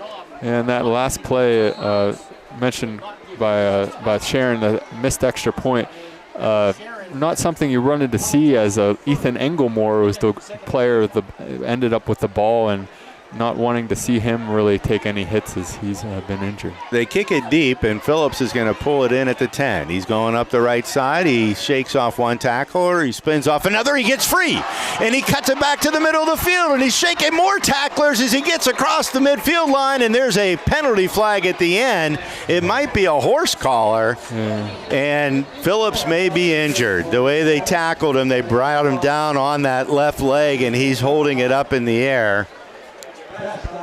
Tough break there for the Hickory Hornets, as Phillips had a huge gain there on that kickoff, and he's been really explosive on the kickoff returns this season. A couple of spin moves on the right side, and the defender kind of did all he could to bring him down, jumped on him. He hurt his left leg. It's hanging at a awkward level. They're going to be bringing out a stretcher automatically. I could see that it looks like he hurt his knee, that the leg was not pointing in the direction I expected it to, and you hate to see that at any time. So while they attend to the injured player, Jaden Phillips, will go to a commercial break, and we'll be back after these messages. The Sherman Funeral Home and Cremation Service congratulates the athletes, band members, coaches, and parents on their season. Owned and operated by Steve Sherman and son Steve, we personally handle all aspects of your loved one's service. It is our honor to serve you with a wide range of services and ceremonies. Best of luck tonight from the Sherman Funeral Home and Sherman family. Sherman Funeral Home located on Highland Road in Hermitage. Hi, this is Al D'Onofrio from D'Onofrio's Food Center, and you're listening to High School Football on Friday Night PA. This is Ben Bissett from Ben Bissett Chevrolet. For over 67 years, we've been serving the Mercer County area with quality sales, service, and leasing. Inventory, competitive pricing, and outstanding service, and always a great selection of pre-owned cars and trucks. And service is open late on Thursday nights and on Saturday mornings for your convenience. Find us at BissettChevy.com or stop by on Route 19 just south of Mercer, PA. That's Ben Bissett Chevrolet. Hi, this is Steve Sherman of Sherman Funeral Home and Cremation Service, and you're listening to High School Football on FridayNightPA.com. Back here at Sharon Tiger Stadium, as we had mentioned in the previous play, had Sharon returning the kickoff, and it was, or actually Hickory returning the kickoff, and it was number 1, Jaden Phillips, the explosive player for Hickory Hornets. Going down awkwardly, and it doesn't look good for him. So Hickory trying to shake this off will be very hard to do for the rest of this game. Well, no, the next man up. They're picking Jaden up, and they're going to get him onto the stretcher. He's obviously in some distress. It looked like his left leg was injured. I'm not a doctor, but it just didn't look like it was pointing in the right direction. But we have excellent medical staff. They were on it in a heartbeat. They had the stretcher out. The medical staff for both teams were out with Jaden. Yeah, and I played a clip to start this broadcast. I forgot to actually mention it. I don't know if anyone could even hear it, but it was actually of Jaden Phillips after the Week 2 win at University Prep. Whenever I interviewed him, and he was player of the game with the 2 interceptions and 70 yards on offense. And he had mentioned this game, saying how Sharon, that's the one on the calendar, that's what we have circled. We're looking forward to this game. So just to see him go down, it's very tough to see after hearing those words for sure. Well, it looks like they have his leg immobilized, and they are getting him to medical attention. So it was a horse collar tackle that led to the injury, unfortunately, and that'll move the ball from the 47 down to the 32, and the football game will go on. Yeah. So the Hornets have 32 seconds and 2 timeouts, and the ball at the 32-yard line of the Tigers. Big possession here for Hickory. Really need any points on the board here. Haven't kicked any field goals this year, but I'm sure if it came to a position where they maybe would consider one, they might. Yeah, Colin Darrow has a good leg. He's been very accurate. As I said, he has missed the first extra point of the year and hasn't missed any since. So they're going to work with 2 receivers out to the right, and 1 receiver out to the left is Borowitz. Morrison is the running back. Dungy is at shotgun as the quarterback. He gets it, and he's going to hand it to Morrison, who's hitting the backfield, shakes off 2 tacklers, gets around, makes a spin move as he gets to the line of scrimmage. The scrum is moving the whole pile forward down to around the 25-yard line, and there's a penalty flag at the end of the play. Morrison, again, just so elusive, looked to be dead to rights by the defense, and able to kind of swim out of the grasp and make it to the right sideline, but there is a flag.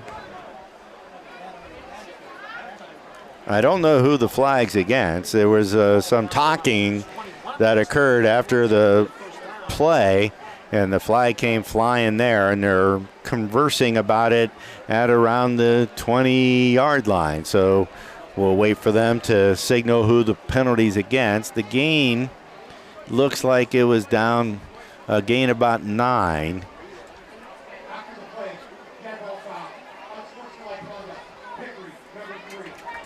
And they're going to call the flag against Morrison. So the gain will be wiped out by. So he got a first. Well, no, they're going to say it's going to be first down. So it'll be first and probably 16 as they're going to move the ball back. I'm going to guess around the. Well, they're going to put the ball at the 36-yard line. So it'll be first and 15. Another big gain there from Norris. Or from Morrison, negated there from another penalty.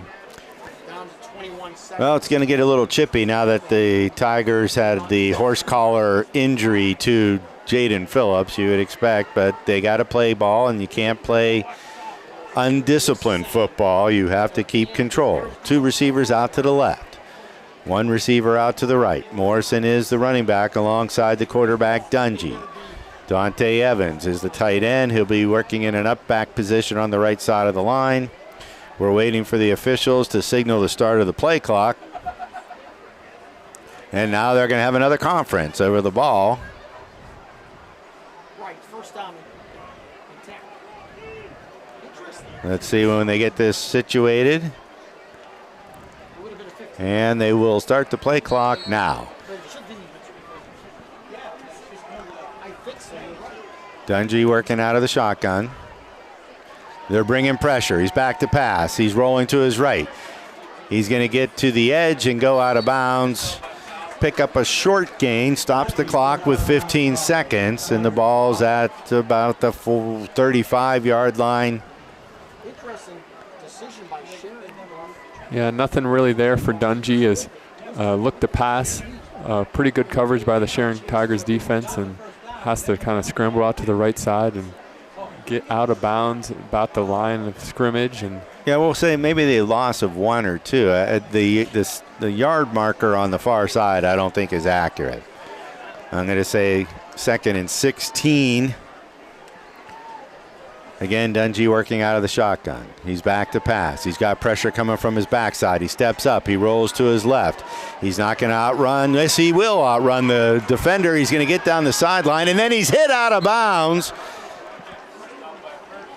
by Perks, but no flag on that play. He'll get inside the 20-yard line, or no, inside the 25. Yeah, Dungy being such a good athlete, I think kind of hurt him there, as he's able to maintain his balance and still after that hit on the sideline. And so he's at the 14, 4.5 seconds. It'll be 3rd and about 3. Might be a little bit too far for Callum Daraw to attempt a field goal. They're going to call timeout and talk it over with 4.5 seconds to go in the half with the score. Sharon 13, Hickory 7. D'Onofrio's Food Center has a long history of friendly, helpful service and affordable prices on all their groceries. Try their fresh deli meats and cheeses or their tasty bakery items. Pick up fresh produce, seafood, and delicious barbecue. Stop by the meat department for homemade sausage and fresh-cut steaks. Be sure to ask about their catering services for your next event. And find all the groceries you need from national and store brands. Serving the community for 4 generations. D'Onofrio's Food Center on Route 18 in Hermitage. Hi, this is Rod Jones from Jones Performance Products, and you're listening to High School Football on Friday Night PA. Back live from Sharon Tiger Stadium. We have 4.5 seconds left in the first half here as the Sharon Tigers lead 13-7 against the Hickory Hornets here. A great game so far. Lots of action from both sides and still lots of actions to come. So the Hornets are going to trot out to run an offensive play. We got Gardlock and Peterson on the right side, Borowitz on the left. Morrison is the running back alongside Dungy. They probably have just one play. They're going to put Borowitz in motion from left to right. And there's a flag. Nope, timeout, Sharon. They wanted to see what Hickory was doing. Hickory was running 3 receivers down the field on the right side. Sharon had 3 defenders back there, but I think the coaching staff had timeouts to burn, and they wanted to see what Hickory was running, and now they're going to, both sides will readjust, and we'll be back in just a few moments after this commercial break. This is Rod Jones. On behalf of Jones Performance Products, we wish all sports a healthy and safe year. We are located in West Middlesex, PA, and are the leading manufacturers of semi-truck hoods and the home to truck rods, custom hoods. Visit our website at jonesperformance.com. Hi, this is Al D'Onofrio from D'Onofrio's Food Center, and you're listening to High School Football on Friday Night PA.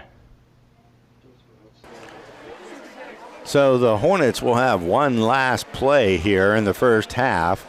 Sharon holds a touchdown lead.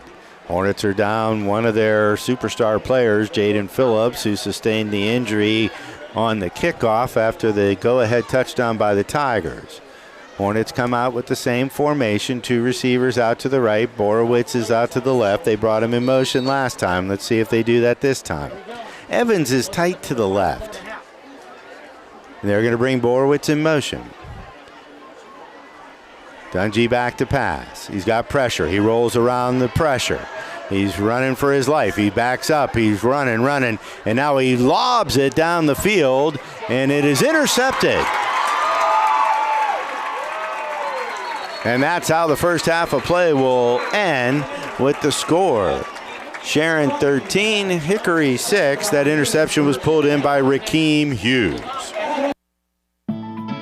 The Sherman Funeral Home and Cremation Service congratulates the athletes, band members, coaches, and parents on their season.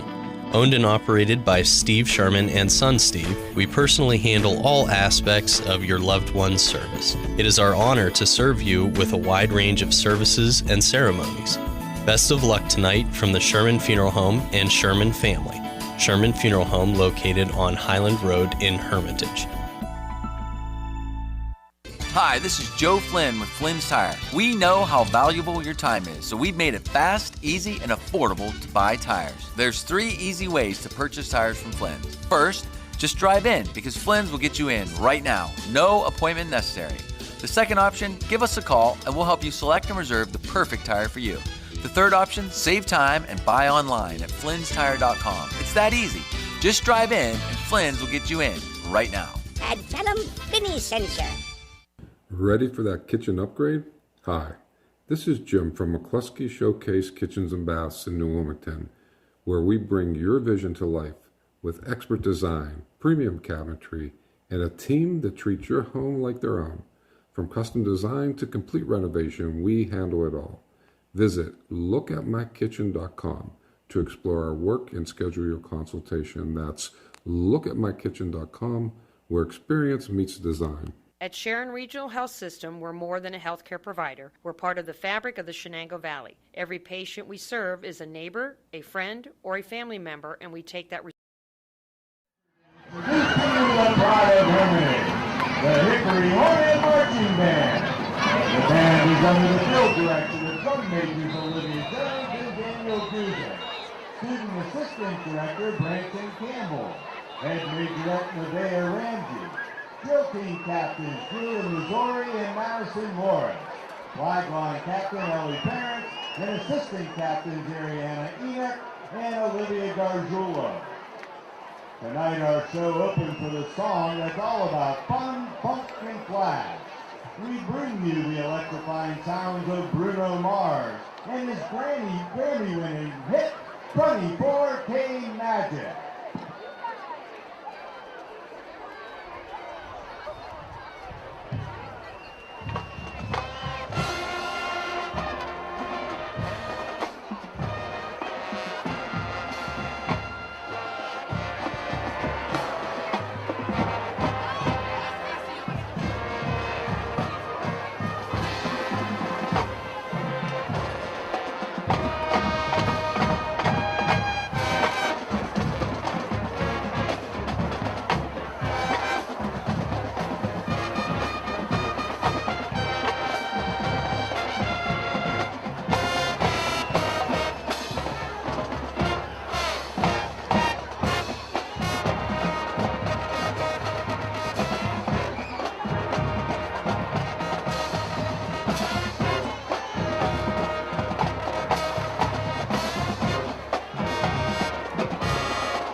Next, we're ready to get loud with a high-energy hit from powerhouse performer Lizzo.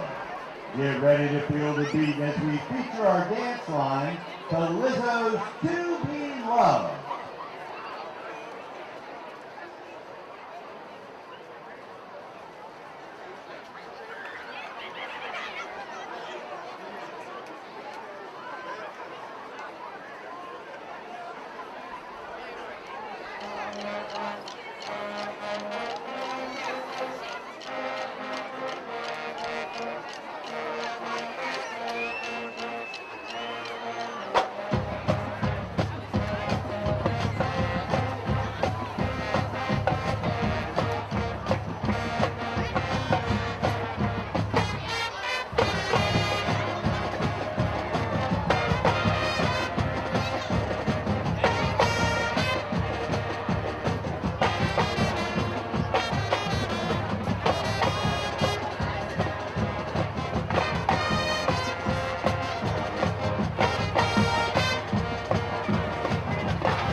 spectacle in life.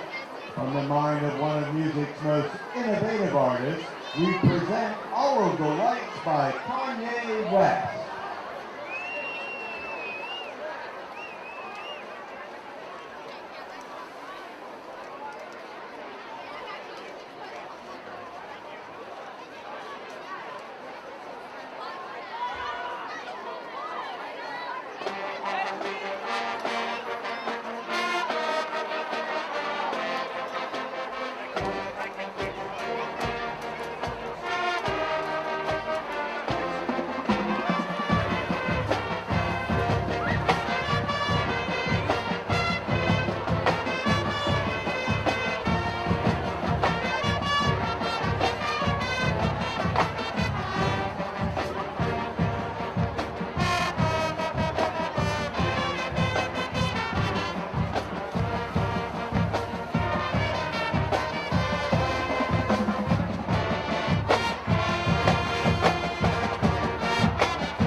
Ladies and gentlemen, the Hickory Hornet Marching Band.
Good evening, ladies and gentlemen. Please welcome the 2025 Sharon Tiger Marching Band.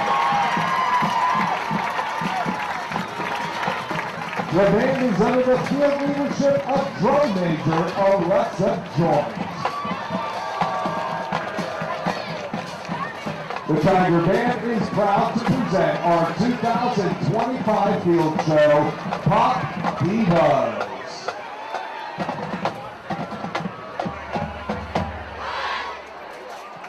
Drum major, is your band ready?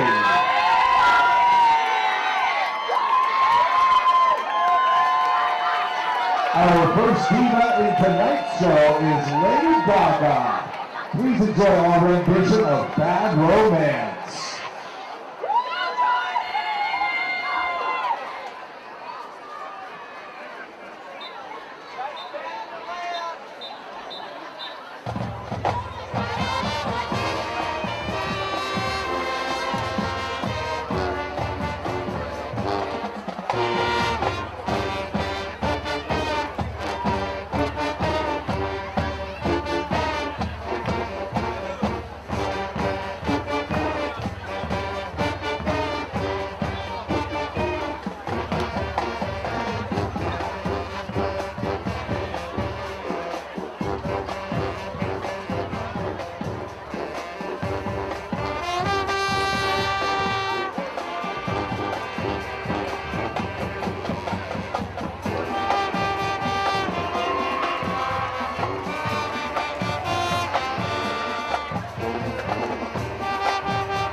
Next week's diva is Queen Bee herself, Beyonce, and her song, Crazy in Love.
Please enjoy our final diva of the evening, Britney Spears, and her hit song, Toxic.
With assistance from Mrs. Sharon Anderson, Mrs. Samantha Clemente, Mrs. Zoe Eckthorne, Mr. Jacob Moon, Ms. Rachel Lewis, Mrs. Kelly Barco, Mr. Michael Unruh, and Mr. Logan White. special thanks to the following local businesses and civic groups who support the marching band during our 2025 season, including Hickory Hills Family Dental, Slovenian Athletic Club, Ryan Sons Plumbing, Premier Travel and Tour, the Chronicles Ambulance Service, the Mutual Club, Sharon Club 103, and the Sharon Pony Island.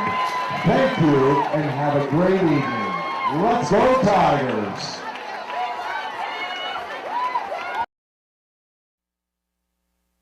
This is Rod Jones. On behalf of Jones Performance Products, we wish all sports a healthy and safe year. We are located in West Middlesex, PA, and are the leading manufacturers of semi-truck hoods and the home to truck rods, custom hoods. Visit our website at jonesperformance.com. Looking for a timeless treasure? Discover the magic of King's Jewelry, a family-owned gem since 1914. We're excited to announce our brand new location at 2220 East State Street in Hermitage. Whether it's an engagement ring, a special gift, or a stunning statement piece, our expert jewelers are here to help you find exactly what you're looking for. Join us for our grand opening, enjoy exclusive offers, and discover why generations have trusted King's Jewelry for the most cherished moments. King's Jewelry, celebrating love for over 100 years. At Sharon Regional Health System, we're more than a healthcare provider. We're part of the fabric of the Shenango Valley. Every patient we serve is a neighbor, a friend, or a family member, and we take that responsibility to heart. From life-saving emergency services, including certified stroke care with teleneurology providers available 24/7, to everyday health needs, our team delivers expert, compassionate care right here in your backyard.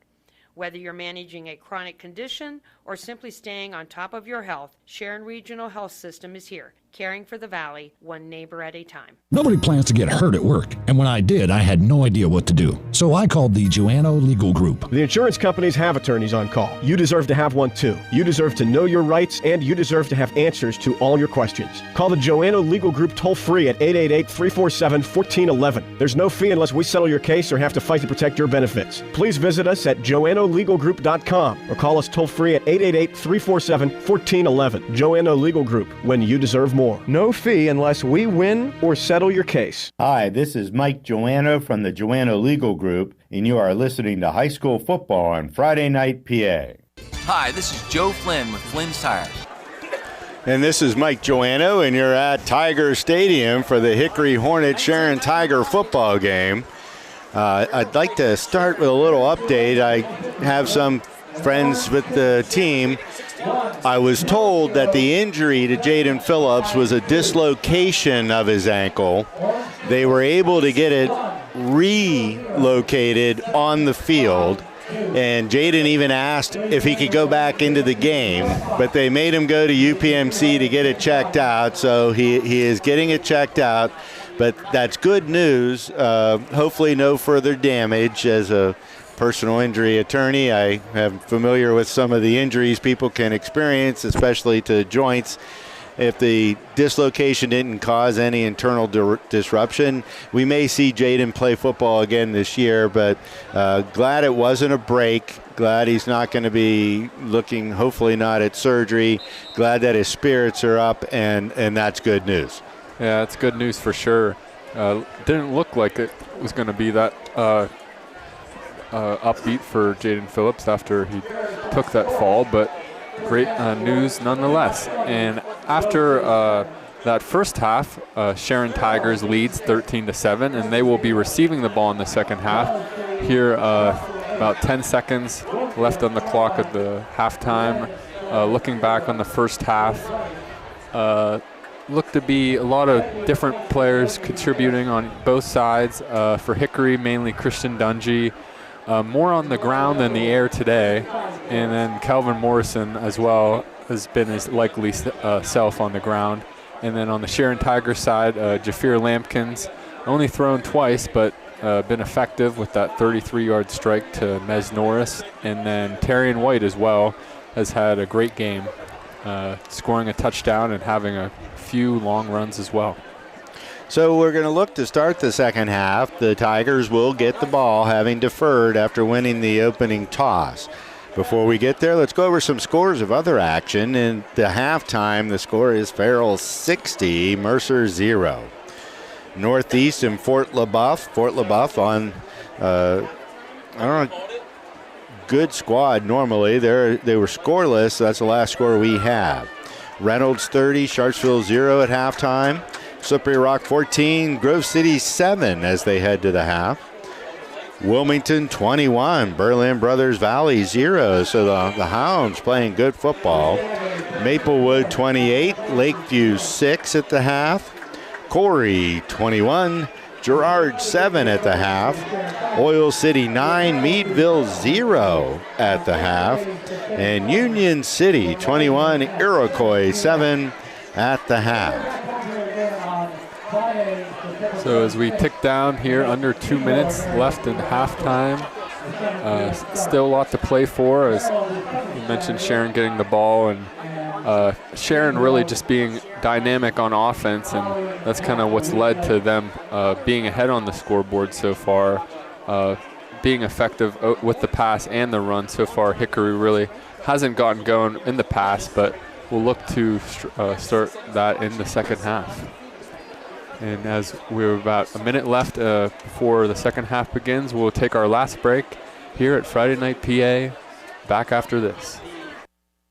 D'Onofrio's Food Center has a long history of friendly, helpful service and affordable prices on all their groceries. Try their fresh deli meats and cheeses or their tasty bakery items. Pick up fresh produce, seafood, and delicious barbecue. Stop by the meat department for homemade sausage and fresh cut steaks. Be sure to ask about their catering services for your next event. And find all the groceries you need from national and store brands. Serving the community for 4 generations. D'Onofrio's Food Center on Route 18 in Hermitage. Warehouse Sales is your fishing gear destination, including PA fishing licenses, lures, lines, and more. Visit us on Facebook for daily deals or take the short drive to Sharon, PA today.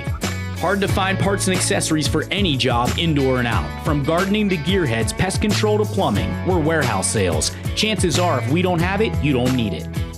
Take aim. Warehouse Sales now carries Pennsylvania hunting licenses, plus hunting blinds, trail cameras, outdoor accessories, and more. Warehouse Sales in Sharon, PA. Hi, this is Staff Sergeant Keffer of the Hermitage Army Recruiting Office, and you are listening to High School Football on FridayNightPA.com. Back live from Sharon Tigers Stadium as the second half's set to begin here. Hickory Hornets kicking off to the Sharon Tigers, looking to extend their lead here in the second half.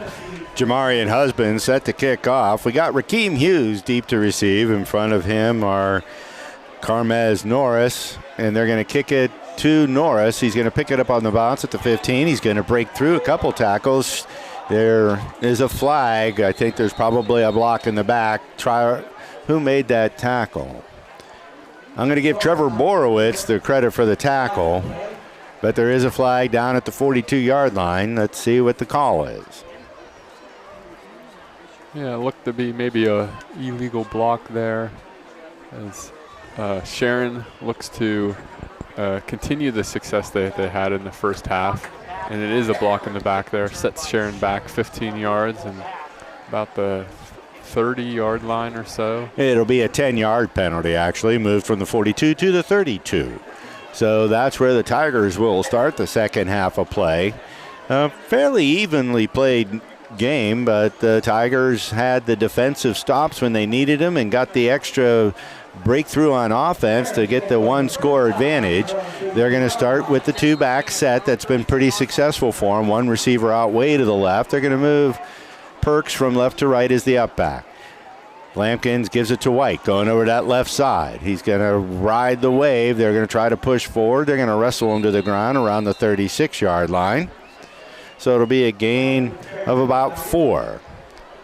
There was an entire scrum there. Who's at the bottom of it for the Hornets? I'm going to give that to Cavante Miller, coming over from his left linebacker position. And Sharon continuing where they left off in the first half there, running on the left side. And I'm not sure if they... So they're going to mark him down at the 36-yard line. Let's give him a gain of 4. It'll be 2nd and 6. Again, we have Root and White flanking Lampkins in the backfield. They'll move Perks from right to left this time. And this time Lampkins fakes the handoff. He's running to the left, and he's going to get hit by Evans and Borowitz for no gain. So the two linebackers in the defensive end, and now Lampkins is on the field.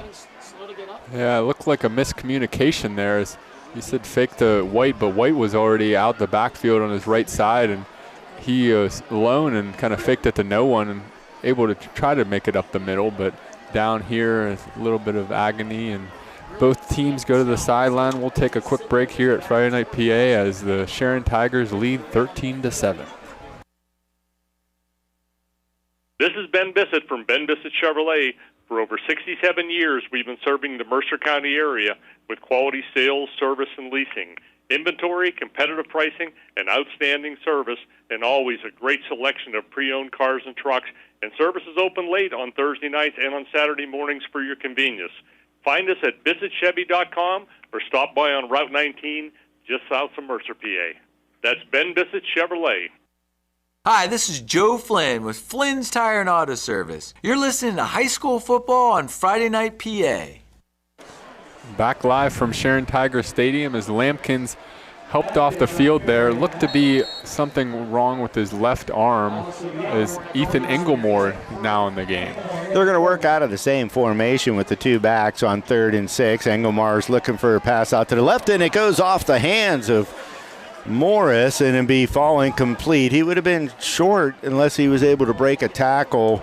You had number 10, Marzaire Gardlaw, coming up on him, and it looks like, as Sharon did to Hickory, may force a punt on the first drive of the half. Yeah. Let's see if they're going to punt. I'd be surprised if they go for it. And Englemore is their punter, so you got to expect anything. But he'll drop back to punt and deep to receive. Calvin Morrison for the Hornets. Good snap. Englemore gets the punt off. It's a high punt down the field. Morrison chased back to the 23. He doesn't go down. Now they're going to call a foul on the Hornets as Morrison breaks free and gets up the sideline, spinning his way into territory. He's still moving. They're going to eventually bring him down at the 48 of the Tigers, but there's going to be a block in the back all the way back at the 18-yard line, so that's coming back. Yeah, I wasn't sure if one of his teammates was going to kind of let him know. It was clearly a block in the back. I have the video that we are showing, and it's kind of like an instant replay for me. It's about a 10-second delay, and it was pretty obvious. So that'll move the Hornets back close to the 10-yard line, and they'll take over 1st and 10. Another big play by Morrison, chalked off the board by a penalty. I just hate to see that for the Hickory side, but look to bounce back on this drive. He's just so hard to tackle. They come up on him and he spins out. They lost power again, 66-0. So at the Farrell update on other action, Farrell Steelers, that the score is going to be 66-0. The power went out in the 3rd quarter, and they called the game off at 66-0. That's twice this year that Farrell's had trouble with the power at Pegues Stadium, and the Hornets are going to take over 1st and 10 at their own 10. They got Morrison on the left side of Dungy. 2 receivers out to the right. Back to pass is Dungy, looking to his right. He throws it out there, incomplete, trying to get it to Dante Evans, but it was well defended by the Tigers. It'll bring up 2nd and 10. And you can see the first play there with Phillips' absence, still not afraid to throw the ball, Hornets. Design rollout to the right for Dungy, just quite not able to connect with number 11, Dante Evans, on the sideline, but brings up 2nd down. Yeah, the Hornets have more than one tool in their arsenal, and to think that they don't would be to underestimate Coach Dungy. He's really developed a nice program, and they've got speed everywhere. So this time they'll put 2 receivers out to the right, 1 to the left, which is the near side of the field. Dungy's got Morrison behind him, gives it to Morrison right up the gut, shakes off a tackle, breaks another tackle. He's across the 20, out to the 24, and that'll be enough for a 1st down.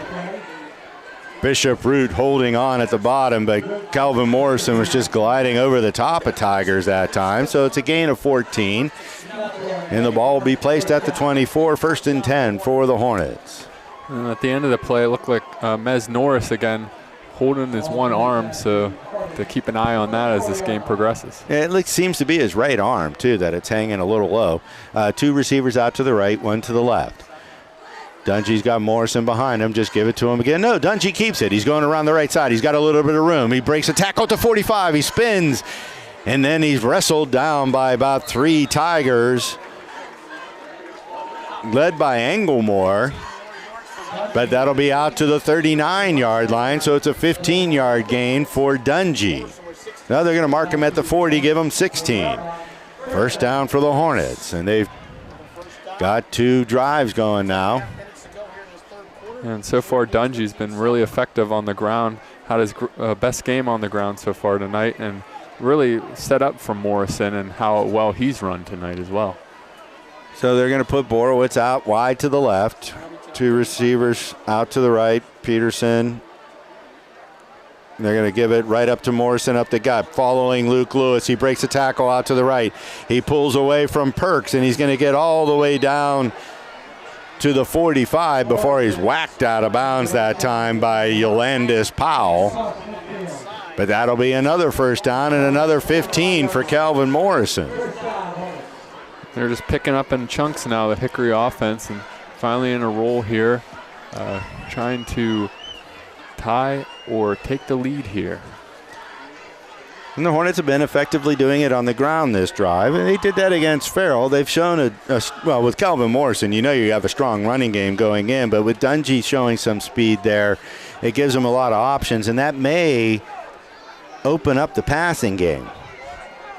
They're going to bring up Morrison along to the right side of Dungy. He gets the ball. He's going over the left side. He's got room around the end. He's going to get to the 40, 35 and hit there and knocked down by Englemore and Rakeem Hughes, but it's a 12-yard gain and another first down for the Hornets at the Tiger 33. And you can kind of see how hard Calvin Morris is to bring down as Englemore had to go high and Rakeem Hughes went low, and they both eventually able to bring him down. And both of them got up a little slow. This is a hard-hitting football game, no question. So we got Peterson and Gardlock out to the right. Borowitz to the left, which is the near side of the field. Morrison is behind Dungy. Dungy's keeping it and going out the right side. He's got some pressure. He gets around the edge. He's going to be dragged down near the first down marker. I say we give him a gain of 9. Another awkward kind of tackle there, grabbed on the side, but no penalty. And Dungy fired up after that play, able to rush on around the right side and get the first down. No, he's going to be short by a yard. It'll be 2nd and 1. The ball's placed at the 25. He's got to get down to the 24. So it's been the Dungy Morrison show right now, this first drive for the Hornets. This time they'll put Gardlock and Borowitz out wide to the left, Peterson out to the right. Morrison now comes up alongside Dungy's right. He gets the ball, and he's going to break it out to the right. He's got room. He cuts it back. He makes a spin as he gets to the 15, and he'll be brought down there.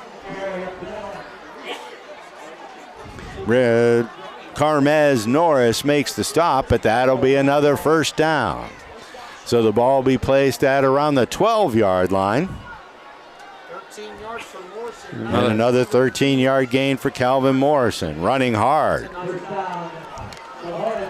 Over 40 yards this drive here. He's looking to capitalize it with a touchdown as they're at the 11-yard line. Peterson out to the right. 2 receivers to the left are Gardlock and Borowitz. Morrison is right now in the shotgun. He comes up along the right side of Dungy. And Dungy's going to try to keep it himself. He's hit in the backfield, and his helmet is ripped off. Josiah Houston on the stop, along with Stone Root. And there's a flag on the play. Yeah, another awkward play, kind of similar to what happened on the opposite side of the field with Jafir Lampkins, where he does a play action and decides to take it himself, but miscommunication kind of in the running back, not near enough to make it really look like a fake, and has to take it himself and kind of slam down at the end with his helmet falling off. And the helmet didn't fall off. It was ripped off, and there's a personal foul face mask against the Tigers. Will move the ball half the distance to the goal, and they're going to place it at, it looks like, the 7-yard line. So it's going to be first, and I think they have to get to the 2 for a first down. So let's call it 1st and 5. And here, Hickory just looking to just pound the rock as they have continued to do on this drive, and looking to capitalize and maybe take the lead. So the Hornets are trying to get a tying score.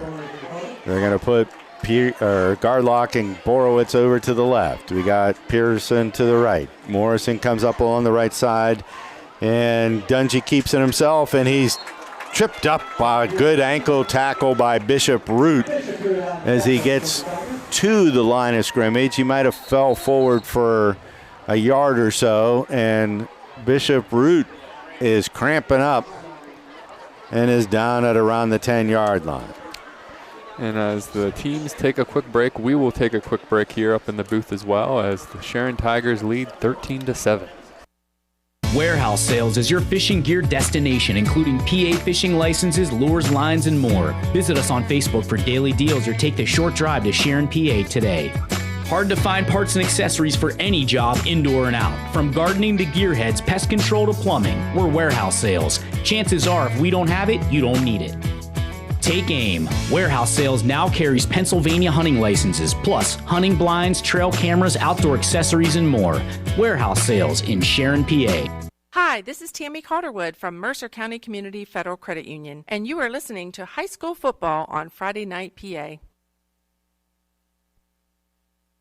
Nobody plans to get hurt at work, and when I did, I had no idea what to do. So I called the Joanno Legal Group. The insurance companies have attorneys on call. You deserve to have one too. You deserve to know your rights, and you deserve to have answers to all your questions. Call the Joanno Legal Group toll free at 888-347-1411. There's no fee unless we settle your case or have to fight to protect your benefits. Please visit us at joannolegalgroup.com or call us toll free at 888-347-1411. Joanno Legal Group, when you deserve more. No fee unless we win or settle your case. Hi, this is Mike Joanno from the Joanno Legal Group, and you are listening to High School Football on Friday Night PA. So it looks like they're saying 3rd down, and we're trying to figure out how that can be when there's a penalty. I don't remember them saying it was a dead ball face mask, so I think their Hornet coaching staff is trying to get that squared away. But they're still saying 3rd down. So it'll be 3rd and 5 from the 7-yard line.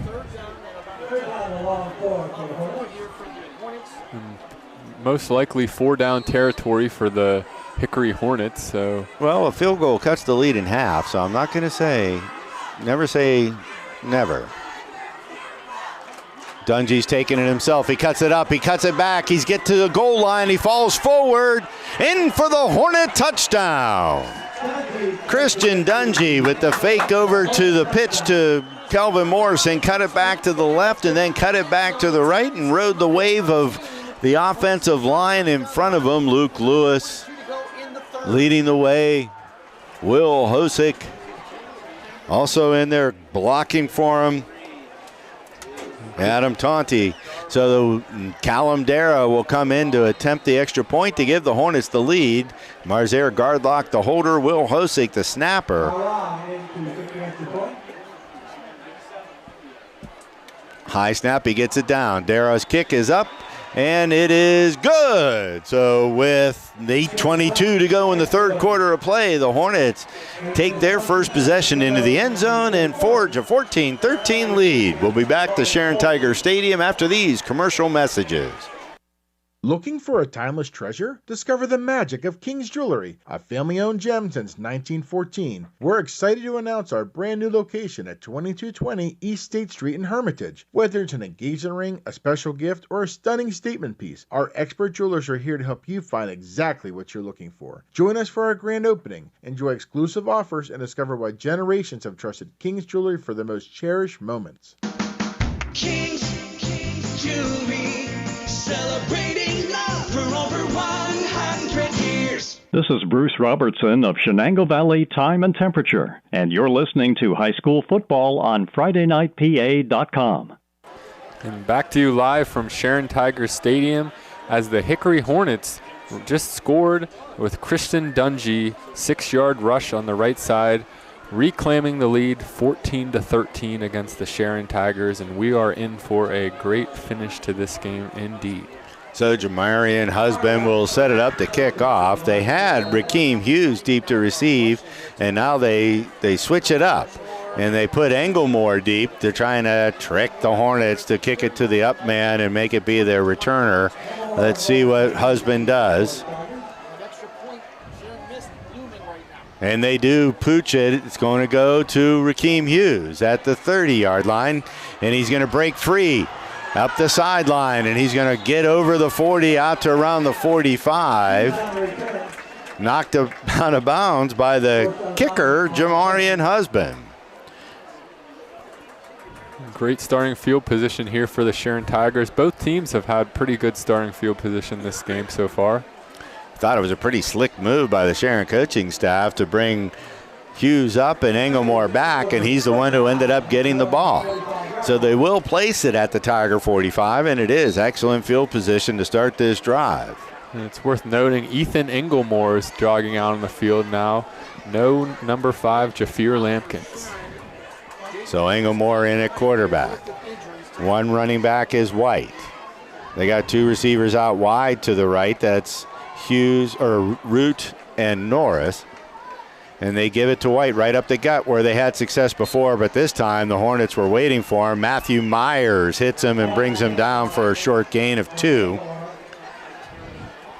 And Myers had been shook up a little in the first half. I wasn't aware and had to get tended to, and he's back in the game and makes his presence known. But he's 2nd and 8 for the Tigers. And I see right beside me is final score from around the area. We have the Wilmington Greyhounds finished 35-0 against the Berlin Brothers Valley Mountaineers. Englemore gives it to White or to Root going over the left side. He's got some room to move. He'll be dragged down from behind by Trevor Borowitz. His helmet becomes dislodged. And he'll be marked down at the Hornet 40, let's call it the 48-yard line, and it'll bring up 3rd and 3. It's closer to 47. Let's make it 3rd and 2. And not having that same dynamic ability with Lampkin's running ability, I know Englemore can still run the ball. It kind of changes the dynamics of the Sharon Tigers offense. Two receivers to the left, one to the right, one back is White. He gets the ball. He's got a big hole. He gets through it, and he'll be tripped up by the safety coming up to make the play. Calvin Morrison comes in and makes a possible touchdown-saving tackle, and that'll be a first down at the Hornet 37-yard line. Yeah, we haven't had a turnover in this game yet. Oftentimes, games are determined by turnovers. Yeah, we saw that a lot of the Hickory games so far. They've been really well poised with the ball. Englemore back to pass. He's looking. He's got pressure. He's running. He dumps it off, and it's going to be complete. Bishop Root coming back for the ball. It's going to be no gain, but boy, Englemore had a lot of pressure by the Hornet defensive line that time. So it'll be no gain, maybe a loss of 1. Make it 2nd and 11. They were looking for the home run ball that time, Kevin. Yeah, good coverage there by Borowitz on the sideline, staying with the receiver, able to tackle him for no gain and bring up 2nd down. So they will mark it for a loss of 1, 2nd and 11. Englemore in the shotgun. He's got White behind him. He's got 2 receivers to the left and 1 to the right. They're going to give it to White again up the gut. They've had success there. This time, Matthew Myers grabs him by the ankles, brings him down. That'll be a gain of, let's give him 3. Make it 4. It'll be 3rd and 7. They're kind of in no man's land here in the territory about the 33. Yeah, so I think it's a 2 or 4 down territory for sure. 1 receiver out to the left, 2 tight to the right. Root and Norris are tight to the right. They got the up back Perks to the right, 1 receiver out wide to the left. High snap. He gets it to White. He's going to be falling forward with Dante Evans draped all over him, and he'll get to around the 32-yard line. It'll bring up 4th, and I'm going to say 2. Yeah, interesting play call there. Handoff to White on the left side. Short gain. Looked to be a bit of space there for Englemore on the right side, but he is obviously coming off the injury, so I'm not sure how many rushing opportunities he will have. They put it at the 33, so it's going to be 3rd and 4. Excuse me, 4th and 4. Back to pass Englemore. He throws it out to the right. It's going to be complete. Root lunges. The ball came out. And they're going to say he was down, and that's enough for the first down. So they needed 4. They got 5. Big time play there by And Englemore completes his first pass of the game after coming in after the Lampkins injury to the right side to Bishop Root, and a great throw and catch there for the first down. And Bishop Root was tackled. He looked like he was going to be tackled for a loss, and then he lunged forward to get the first down. That was great effort by Bishop Root. Englemore's back to pass. Oh, he had pressure coming up the middle, and somehow he got away from it. Dumped it off to Root. See if they give it a completion, but there's a flag in the backfield. That's usually where holding would happen, especially with the amount of pressure the Hornets were putting on. The Hornets sent a blitz there, and unfortunate there for the Sharon Tigers as Bishop Root kind of stumbled out of the backfield, and it looked like Englemore was looking for him, but as he was on the ground after stumbling, he kind of had to buy time and drew that hold there from the offense. So that'll move them back 10 and make it 1st and 20.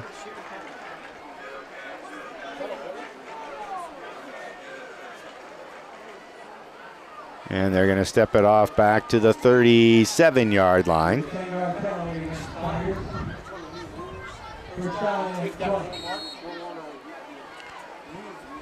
And they're going to signal the play in from the sideline. Teams don't huddle anymore. Haven't seen a huddle in forever. Even though the visual system everybody uses is called huddle, spelled H-U-D-L.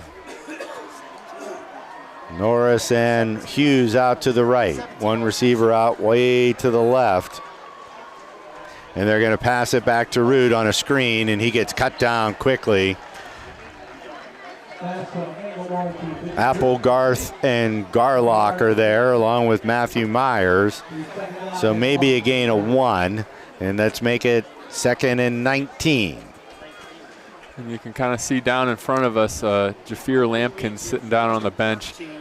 Kind of looks like his night might be done after that injury, and tough. Well, he doesn't have a helmet on. This time they give it to White, try in the middle again. He's going to follow the surge, and he's just riding the wave down to the 25-yard line. So that's a strong gain, maybe 12 yards. It'll bring up 3rd and 8. So far, both White and Morrison have kind of been flexing their muscles on both drives, and White kind of trying to respond here. Isn't that what you predicted at the beginning of the game, Kevin? I think I did. So we got trips out to the left, 1 to the right. White is the sole back. Well, actually 2 out to the left, and they have a tight end tight to the left. Englemore working out of a shotgun. Gives it to White. Again, right up where they got. He's going to break a couple tackles. He's going to get down near the 20-yard line. Borowitz, Applegarth in on the stop. He'll be just shy of the 20. It'll bring up 4th and about 4. And they get to the line of scrimmage quickly. They're going to go with the two-back set. They got Root and White alongside Englemore. 2 receivers in the pattern. You got Hughes out wide to the left and Norris out wide to the right. Tight end tight to the left. Englemore gets the ball. He gives it to Root, going around the left end. He's got some room there. Trevor Borowitz, close, quick. The ball came out. I think he was down short. They're going to mark him down, but he's not going to get the first down, I don't believe. Yeah, fumbled it backwards, so it went out of play. Fortunate for the Sharon Tigers. It was 4th down, though, so looked to be a good play for Root along the left side as he took it around the edge, and he is a very fast player, but great defense there from the Hickory Hornets. Trevor Borowitz, yes. He closed like a lightning and caught him, brought him down, and it's going to turn over on down. So the Hornets will take over at around their 17-yard line. 1st and 10 with a 14-13 lead and 2:26 to go in the third quarter of play. We'll be back after this brief commercial break. Hi, this is Joe Flynn with Flynn's Tire. We know how valuable your time is, so we've made it fast, easy, and affordable to buy tires. There's 3 easy ways to purchase tires from Flynn's. First, just drive in, because Flynn's will get you in right now. No appointment necessary. The second option, give us a call and we'll help you select and reserve the perfect tire for you. The third option, save time and buy online at flynnstire.com. It's that easy. Just drive in and Flynn's will get you in right now. And tell them Vinny sent you. Hi, this is Rod Jones from Jones Performance Products, and you're listening to High School Football on Friday Night PA. But Brian Hooks was down there. Back to you live from Sharon Tigers Stadium. Hickory Hornets just answered on the scoreboard, taking the lead 14-13 against the Sharon Tigers. A great drive there, able to take the lead, and then Sharon was just stopped on 4th down. The turnover on downs, leading to Hickory now getting the ball and looking to extend the lead on the scoreboard. So we're down to, as I said, under 2.5 minutes to go in the third quarter of play. Hickory has repelled Sharon on both of their drives in the third quarter and looking to capitalize. The Hornets did not put the ball in the air. Well, they did try one pass on the last drive. It was a attempted flat pass over to Dante Evans that fell incomplete. So now Morrison's in the backfield along with Dungy. Borowitz out wide to the left. Evans up tight to the left as the tight end. Peterson out to the right. Dungy gets the ball, gives it to Morrison. He's going to bounce outside. He's got some speed. He dodges one tackler and will slide out across the 25. He's going to be near a first down. They might mark him a yard short. Let's see where they place the ball. Great run. I was going to say it's going to be a tough sledding here for Morrison the rest of this game, as now Phillips out. Looks to be the Sharon Tigers crowding the line, wanting to kind of key in on Kelvin Morrison without the threat of Phillips on the outside, but Morrison still able to get 9 yards there on that first down. So it'll be second and a short one. Dungy again working out of the shotgun. Morrison shifty and breaking tackles. Dungy this time's taking it himself. He's going around the left end. He gets corralled by the helmet as he gets out to the 25. He might lose 2 yards. And was that Bishop Root on the stop? Yeah, I think it was Bishop Root. So that's going to be a loss. Yeah, I mean, made up for that, not getting that first down on that last drive there with a big tackle here, and sets up a 3rd and 1. Dangerous, though. He tackled him by his head. Loss of, let's say, 2. So it'll be 3rd and 3. Ball's at the 24-yard line. Clock is at a minute and rolling. 2 out to the left side, which is the near side of the field. Morrison on the right, no, on the left side of Dungy. Dungy keeps it himself. He gets across the 25. He dives forward out to the 30, and he's going to get the first down. Great play there by Dungy, and great decision deciding to keep it. I was watching Morrison there on the edge, and if he would have handed it off, he would have been tackled after a few steps, and able to pick up the first down there, Dungy. And the clock now around 40 seconds and soon to be ticking. And Sharon, or Hickory, looking to extend the lead. Great blocking that time by Colton Bernice, Amari Gillespie, and I wanted to see if it was Michael Risve, but they cleared a path. They're going to bring up Morrison on the left-hand side. He gets, nope, Dungy keeps it. He jumps over one tackler. He gets across the 40. He's up to the 50. No, not quite there. And again, they tackle him by his head. Sileem Smith rips the helmet off of Dungy as he got over the 45. But that'll be enough for another first down. He has to come out. They're going to mark him down at the 47. They're going to start the clock after the chains get set, so that will end the third quarter of play with the score. Hickory 14, Sharon 13. Just what you expect in a rivalry game. We'll be back after these commercial messages. Hi, this is Joe Flynn with Flynn's Tire. We know how valuable your time is, so we've made it fast, easy, and affordable to buy tires. There's 3 easy ways to purchase tires from Flynn's. First, just drive in, because Flynn's will get you in right now. No appointment necessary. The second option, give us a call and we'll help you select and reserve the perfect tire for you. The third option, save time and buy online at flynnstire.com. It's that easy.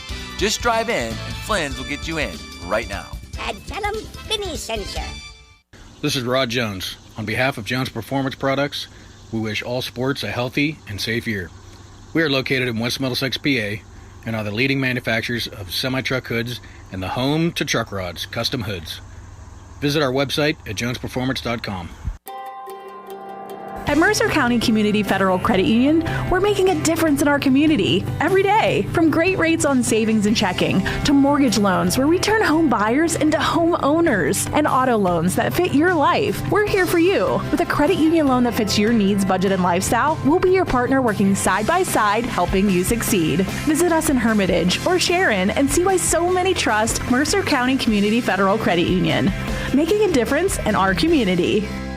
Nobody plans to get hurt at work, and when I did, I had no idea what to do. So I called the Joanno Legal Group. The insurance companies have attorneys on call. You deserve to have one too. You deserve to know your rights, and you deserve to have answers to all your questions. Call the Joanno Legal Group toll-free at 888-347-1411. There's no fee unless we settle your case or have to fight to protect your benefits. Please visit us at joannolegalgroup.com or call us toll-free at 888-347-1411. Joanno Legal Group, when you deserve more. No fee unless we win or settle your case. Hi, this is Casey Fatch, Chief Executive Officer of Sharon Regional Health System, a Tenor Foundation organization, and you are all listening to High School Football on Friday Night PA.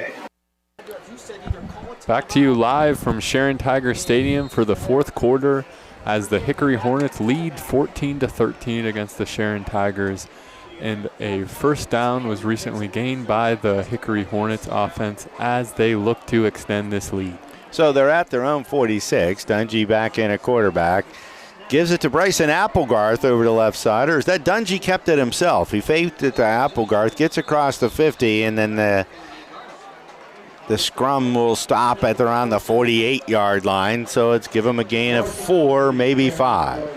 Yeah, I think what that actually was because of the last play with Dungy's helmet coming off. He had to miss the play, and it was actually Morrison in at quarterback and Applegarth at quarterback. So Morrison able to just take that up the middle and gain about 7 yards. That's what happens when I don't use my binoculars. Good pickup, Kevin. But that's also a good pickup of the Hornets of 5. Make it 6 yards. It'll be 2nd and 4.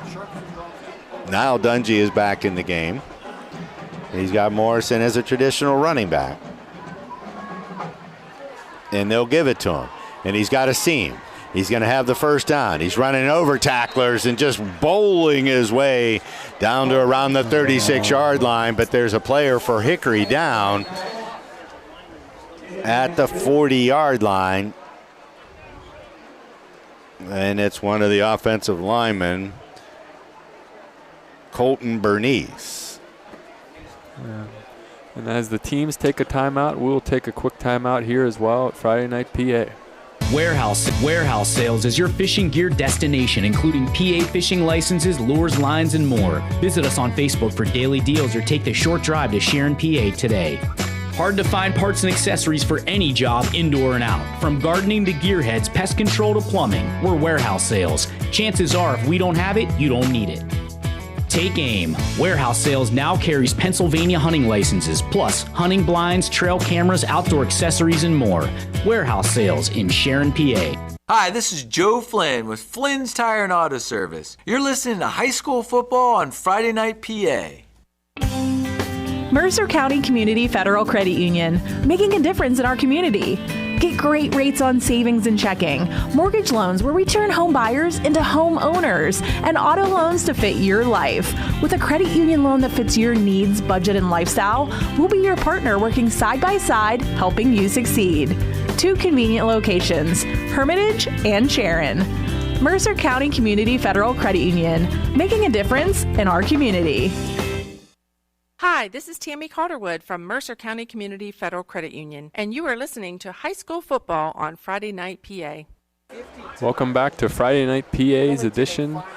This is September 12th edition of Friday Night PA here at the Hickory Hornets at Sharon Tiger Stadium. And we just had the injured O-lineman for Hickory walk off the field, and the players are coming back to resume here with about 11 minutes to go in the fourth quarter. Still all to play for, as it's 14-13 on the scoreboard. So it was Colton Bernice, the left tackle, who kind of got caught up in the wash there, and it looked like he injured his left ankle. He was able to walk on it, but very gingerly. So the Hornets now will come back with a new left tackle. I can't see who it is from our vantage point.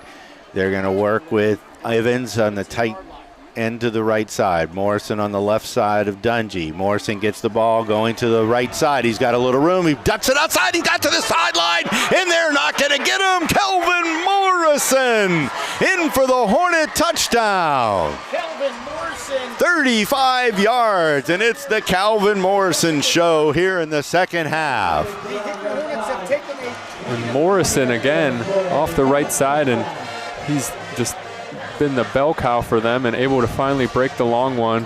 It seems to be the case that a lot in this game that with Mez Norris being not 100%, they're running towards his side, and this time again, run it towards the right side, and once he got to the sideline, no one was near him, and I think no one even really touched him that whole run, as he was able to gallop down the right sideline in for the touchdown and extending the lead to Callum 20. Dara now in to attempt the extra point to make it an 8-point lead. Will Hosick the snapper, Marzier Gardlock the holder, and the Tigers jump.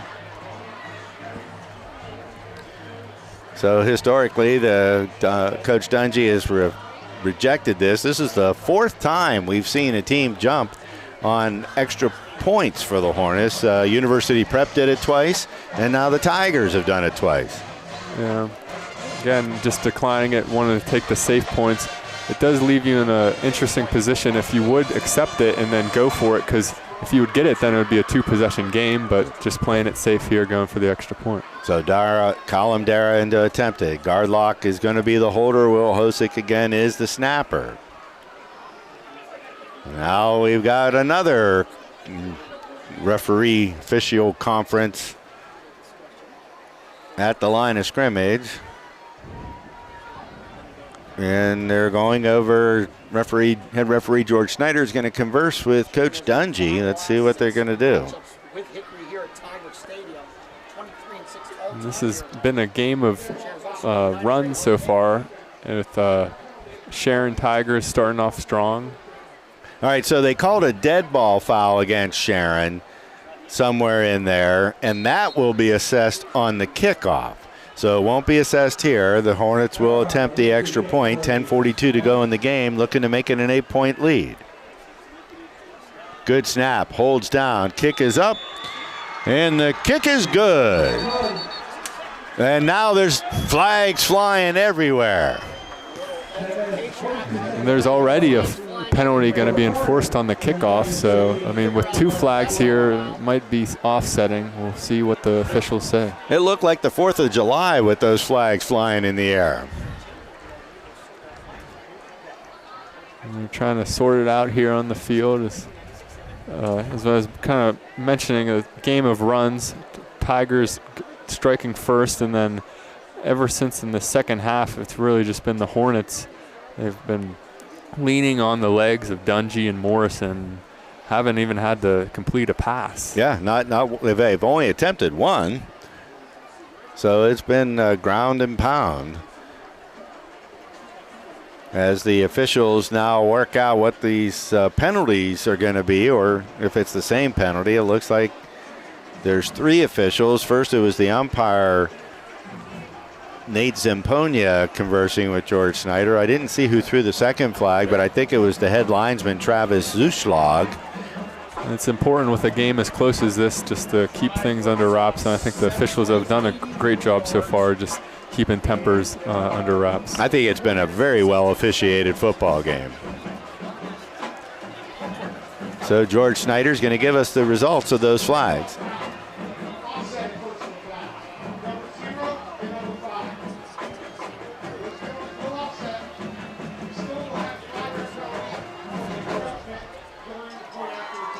All right, so offsetting personal foul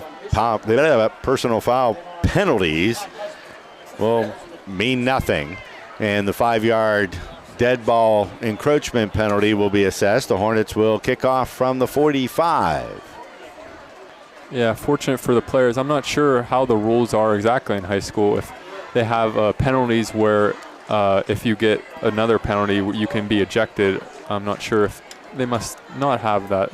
No, they do. You have to have 2, and that actually adversely impacted Sharon last year in the playoffs. In the game before Hickory, they had 2 players get assessed second personal fouls and were suspended for the Hickory game.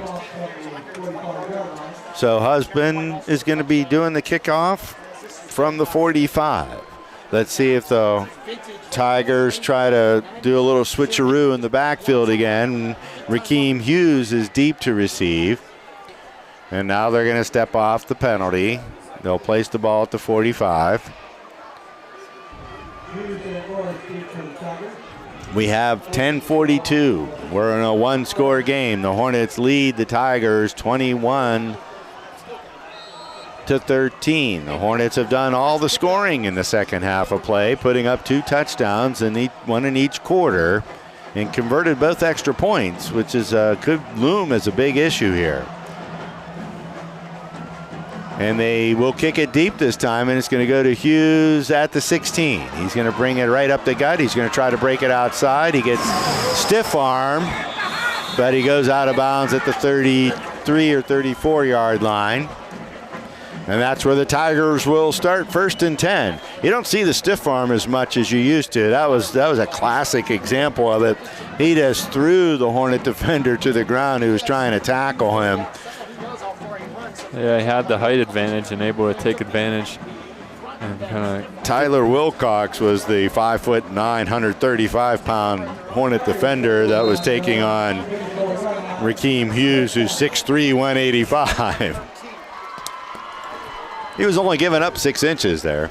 All right, so they're going to have Englemore still in at quarterback. 2 receivers out to right. A bad snap. It's on the ground. Englemore's got to cover it up at the 22-yard line.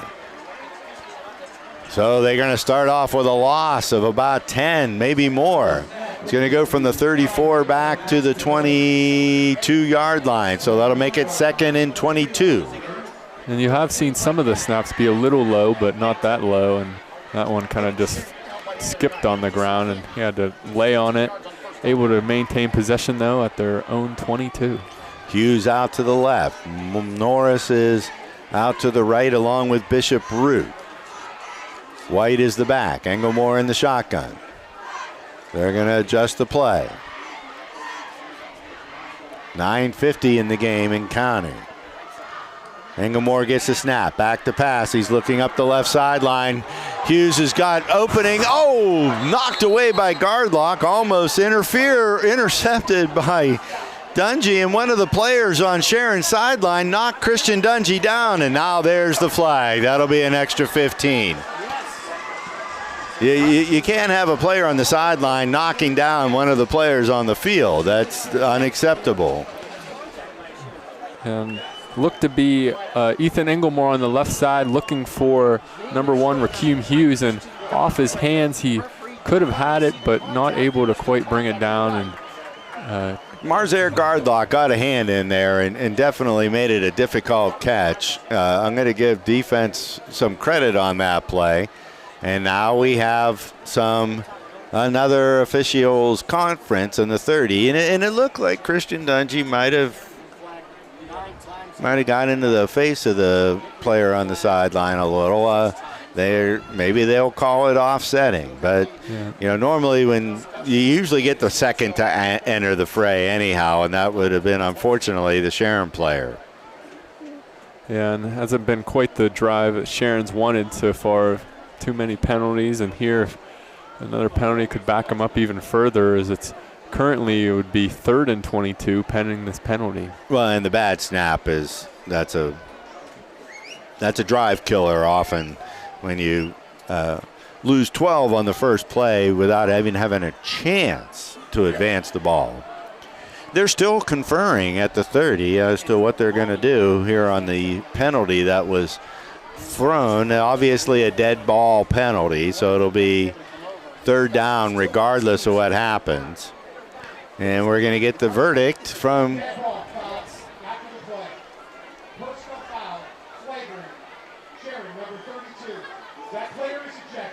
so that was the discussion. Marius Best, the sophomore backup running back, has been charged with a flagrant foul, which means he's ejected from this game and will miss the next game as well. Not only is he their backup running back, but he's also their starting outside linebacker, so big miss there for the Sharon Tigers. So that penalty moves them all the way back to the 11, so it'll be 3rd and 33. It was 3rd and it was going to be 22, tack on 11, it'll be 3rd and 33. From 2nd and 22 to 3rd and 33, not good for Sharon Tigers. So they got 4 receivers in the pattern. Let's see if the Hornets try to bring pressure. They only rush 4. They're going to throw it down the field, almost making a one-handed grab, and reaching up for it was Bishop Root. It will fall incomplete. At this point, I would expect they're going to punt the ball. And the Hornets will get the ball back. Right now, the clock stopped at 9:35 with the Hornets holding a 21-13 lead. And look who's going back to field this punt, Kelvin Morrison. And with Englemore coming off an injury, he still looks to be able to throw the ball pretty well, able to deliver a strike there on the right side of the field, but falls incomplete and brings up this 4th down. Marzair Gardlock is going to join Morrison in punt return formation. Englemore will drop back to kick for the Tigers.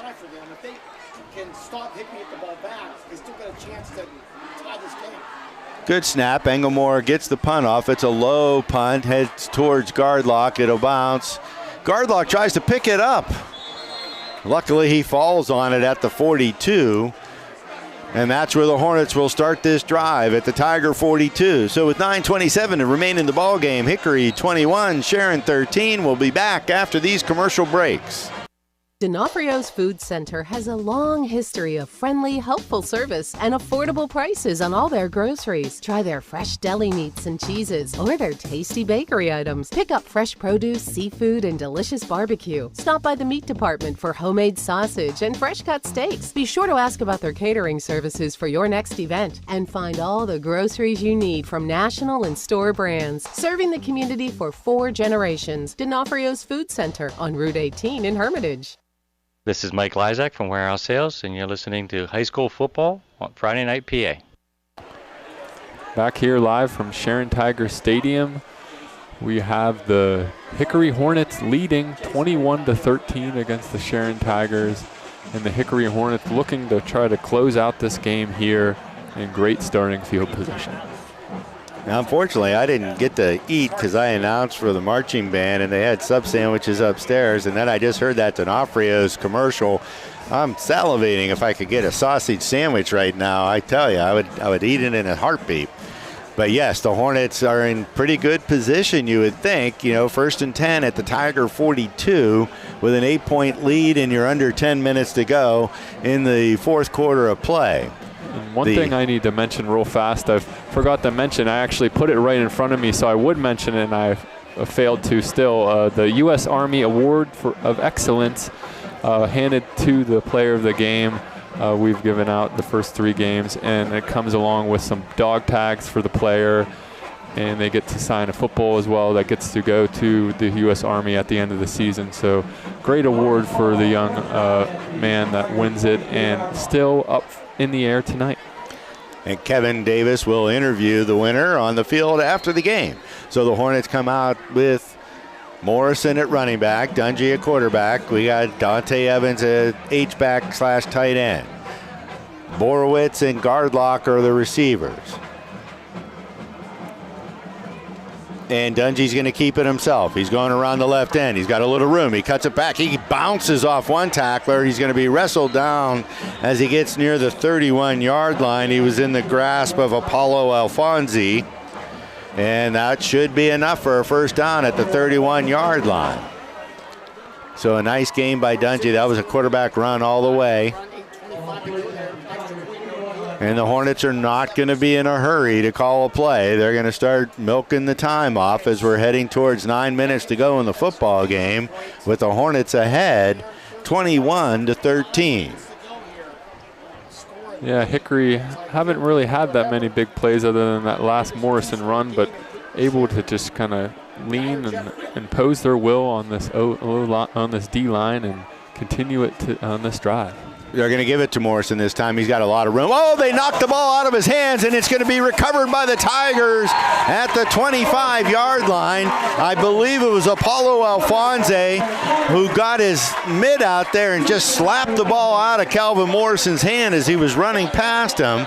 Let me look here on my little delayed instant replay. No, it was not Alfonsi. It was Sileem Smith who knocked the ball out. Yeah, Sileem Smith.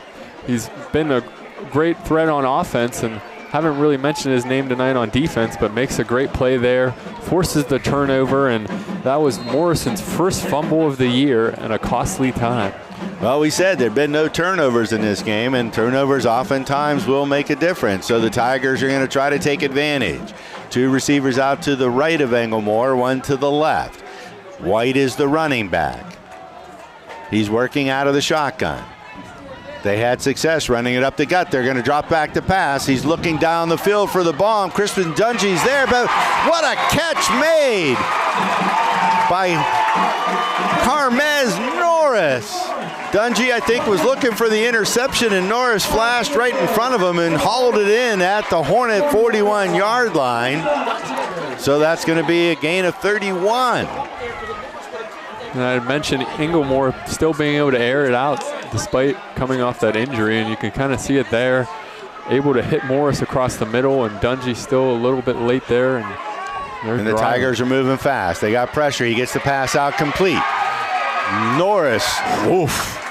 He got decked, but he caught the pass, and he's down to the 30-yard line near a first down. And it was Kevontae Miller who put the big hit on Carmez Norris, but they're going to mark him down at the 29. It's a first down for the Tigers. And the Tigers are working at pace right now. They're coming up to the line of scrimmage quickly. They got 2 backs in alongside Englemore right now.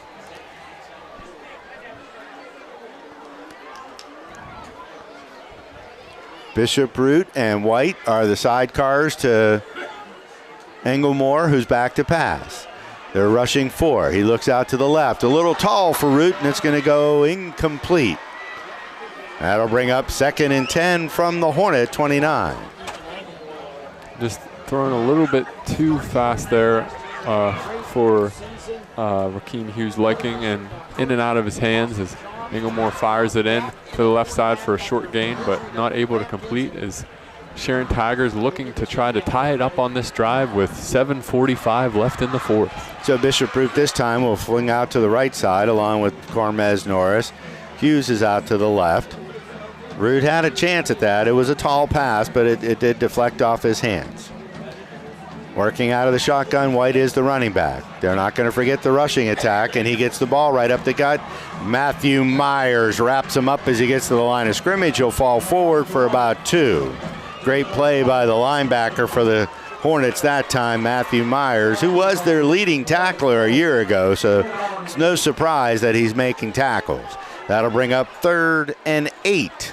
Great job by the whole D-line there. There were a host of them in the backfield, and then able to bring them down for a short gain, and sets up the 3rd and 8 as Sharon are in 4-down territory. The way they mark it, let's make it 3rd and 9. Obviously 4-down territory. I agree, Kevin. 2 receivers out to the right, 1 to the left. Englemore's wrapped the pass. He's got some pressure. Over the middle, is it intercepted? Marzer, Gardlock, no, they're going to call it incomplete. The ball hit the ground. Gardlock came in right underneath the receiver, Rakeem Hughes, but it was not able to keep control, so that gives the Tigers 1 more down. And Englemore was trying to just drop it in the bucket there, throw it over. Adam Myers was standing there. He had to kind of loft it right over his touch and then get it underneath Gardlock. And Gardlock was able to break on the ball, but not able to complete the interception, and keeps them alive here on 4th and 8. 2 receivers out to the right, 1 to the left. White is the back to pass. They're bringing pressure. They're throwing it over the middle. It's bouncing in the air, incomplete. Rakeem Hughes had a chance at it. Christian Dungy was on defense. I don't see any flags on the field, so it looks like the ball will turn over on downs as George Snyder signals it's Hornet football with 6:51 to go in the football game. The Hornets are able to withstand the turnover and get the ball back. Both teams have their full complement of timeouts, though. There's still a tremendous amount of football to be played here this evening. Rakeem Hughes is just kicking himself after that play. Hit him in the chest, but not quite able to complete it. But as there were 2 defenders kind of on top of him as well, so falls incomplete and turns the ball over to Hickory. Now under 7 minutes, looking to try to close out the game. And Colton Bernice is back at left tackle for the Hornets, so it's good to see that was just a little twist of the ankle.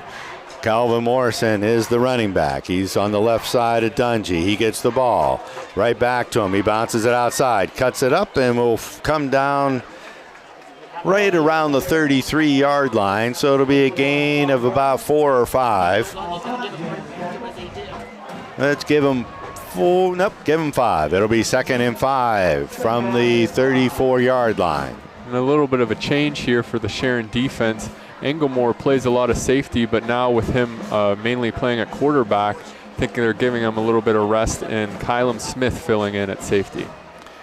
So the Hornets now 2 receivers in the pattern, going with a 2 tight end formation. Calvin Morrison, I think he needs oxygen. He's played every play, I think, this ball game. They give it to him again. He's going right up the gut, runs into a pile of Tigers and falls forward to around the 37-yard line. Bishop Root at the bottom of that pile making the tackle. So he'll be about a yard short of the first down. It'll be 3rd and 1. And the clock has ticked under 6 minutes to go in the ball game. Yeah, Morrison's played every snap, and he's been effective this game as he's carried the load for that Hornets offense along with Dungy, and so far set them up in the lead. So he'll be in an I formation behind Dungy right now. 2 receivers in the pattern. They're going to bring him alongside to the left side of Dungy.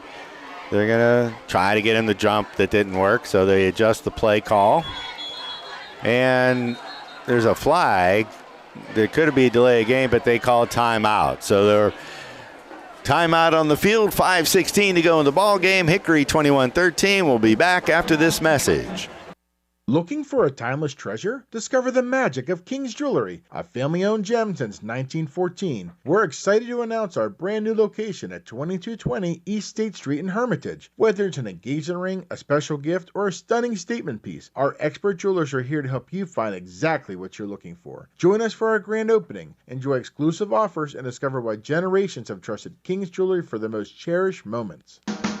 King's Jewelry, celebrating love for over 100 years. Hi, this is Rod Jones from Jones Performance Products, and you're listening to High School Football on Friday Night PA. We're back at Hornet Stadium. The teams are waiting to come back on the field after the timeout. You know, we expected with the coin toss, we talked about at the beginning of the game that it might have favored Sharon. They had the ball last, had a chance to have the ball last at the end of the first half, get it first in the beginning of the second half. But this Hornet defense is really stiffened up here in the second half of play. So far, pitching a shutout against the Tigers in the second half while putting 2 scores on the board. And they're looking at a 3rd and 1 from their own 37-yard line. Calvin Morrison on the left side of Dungy. Dungy's keeping it himself. He's running to the left. He's got room. He gets across the 50, or to the 50. He's down near the 48-yard line. They might have given him to the, they're going to say he went out of bounds at the 50, but that'll be enough for a first down. He needed 1, and he picked up 13. Make it 12. And when Hickory's needed a yard so far in this game, they've dialed up Dungy with the run. This time calls his own number on the left side, quarterback power. It's one of the most effective plays as you have everyone in front of you blocking with the quarterback running, and he's able to gain 11 and gain 13 actually and pick up the first down. So the ball's at the midfield stripe, a fresh set of downs for the Hornets as we tick to 5 minutes to go, 5:08 in the football game. They're going to give it to Morrison. This time he's got a big hole. Oh, the ball's out again, and it looks like the Tigers got it at the 41-yard line of the Hornets. I'm going to watch this on this, so the Tigers have life. Well, judging by the reactions, Kylam Smith is fired up after that play. I would guess that it was him who made that forced fumble, and he, as I mentioned, subbing in for Englemore, makes a big impact there and sets Sharon with a chance here. 5 minutes, still down 8. I tried to watch it on the replay. Kylam Smith was running in there, and it looked like he was punching at the ball, not trying to hit the make the tackle. And that you know, when you're down by 8 and they have the ball with a first down, that's exactly what you're supposed to do. So the Tigers get another breath of life at 5:01 to go in the ball game. Ball's at their own 41-yard line. Tight formation, bunch receivers to the left. Englemore is rolling to his left. He pitches it out to White, who cuts it back to the middle, and he's going to be brought down there. Matthew Myers, along with Logan Byerly and Bryson Applegarth, but that'll be a first down at the Hornet 49-yard line. Interesting play there from the Sharon Tigers. Looked to be almost like a power option with Englemore and White on the left side, but Englemore hasn't ran the ball once so far, so I'm not sure. He's back to pass this time. It's a quick pass to Cormez Norris. He'll be cut down by Marzair Gardlock, so he'll fall forward to about the 41, give him a gain of around 8. While Englemore hasn't ran the ball, he's been quite effective in the air, completing many passes and trying to lead this Sharon Tiger comeback. So it's 9-yard gain. It'll be 2nd and 1. The clock continues to run as we approach 4 minutes to go in the ball game. Working out of the shotgun is Englemore. He's back to pass. They're rushing 4. He throws it out to the right side, incomplete. Root had it in his hands, but Trevor Borowitz was there to put his mid in the middle and knock it away at the last second. So that'll bring up 3rd and 1. Stops the clock at 4:04 to go in the ball game.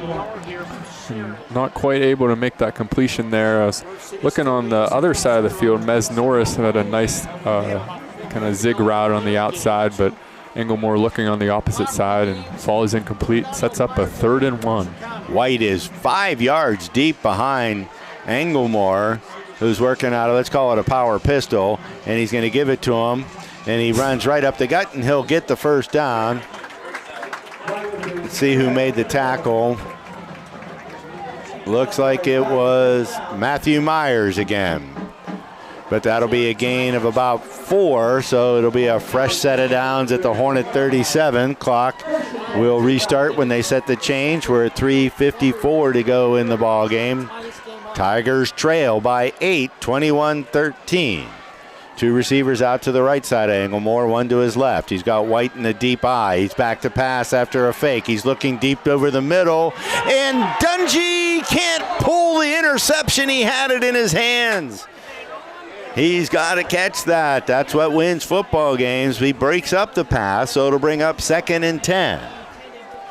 And Dungy's had a iffy game. He's had a great game on offense, but kind of iffy at safety. Let up a few touchdowns, but made a great play there. Jumped the route and just not able to complete the interception as it hits his hands and falls incomplete.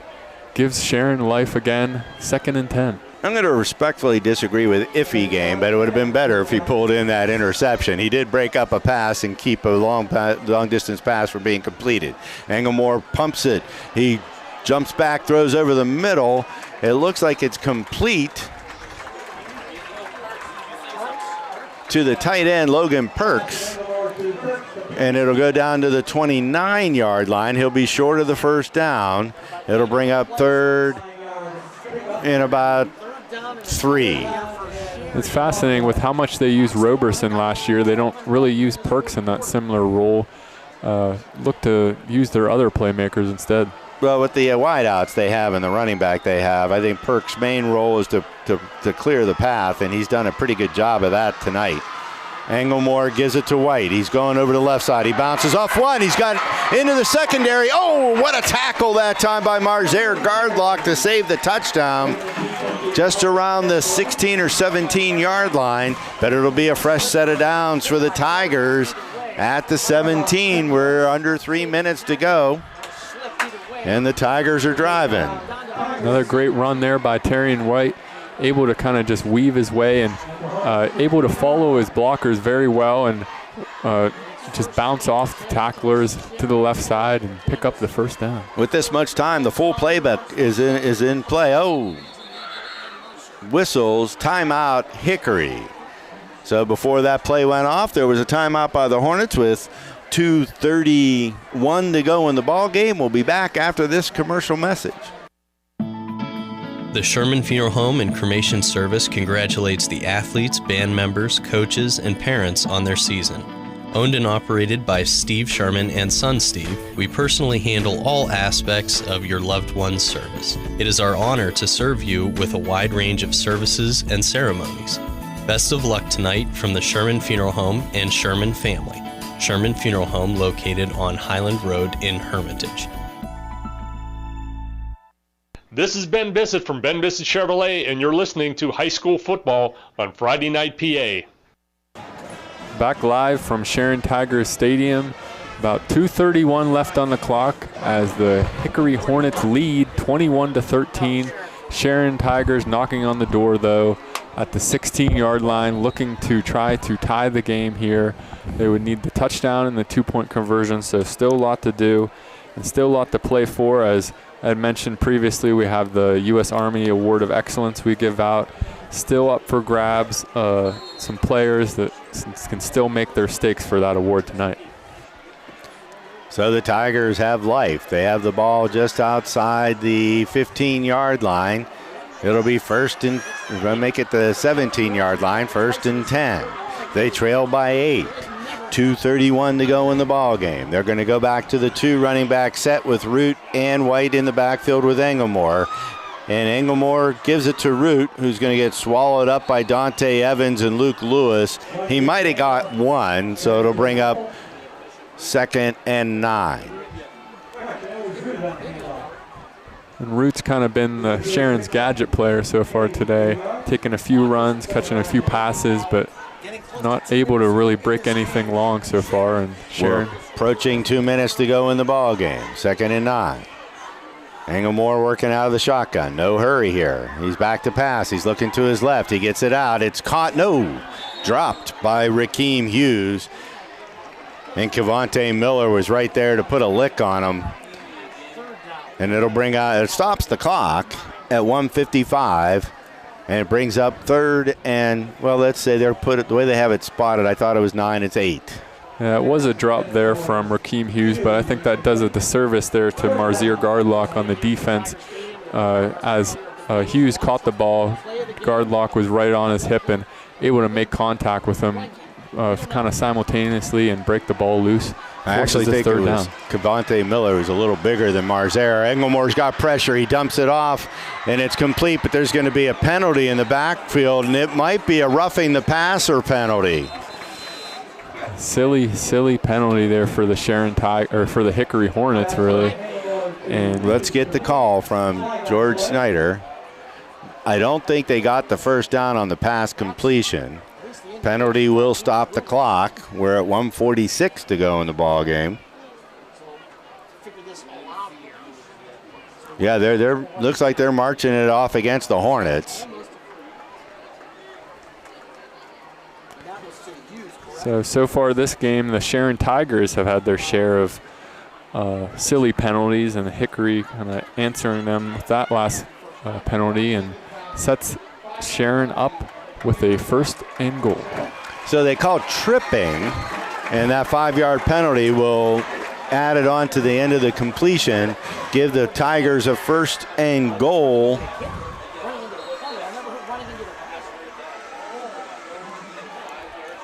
And the ball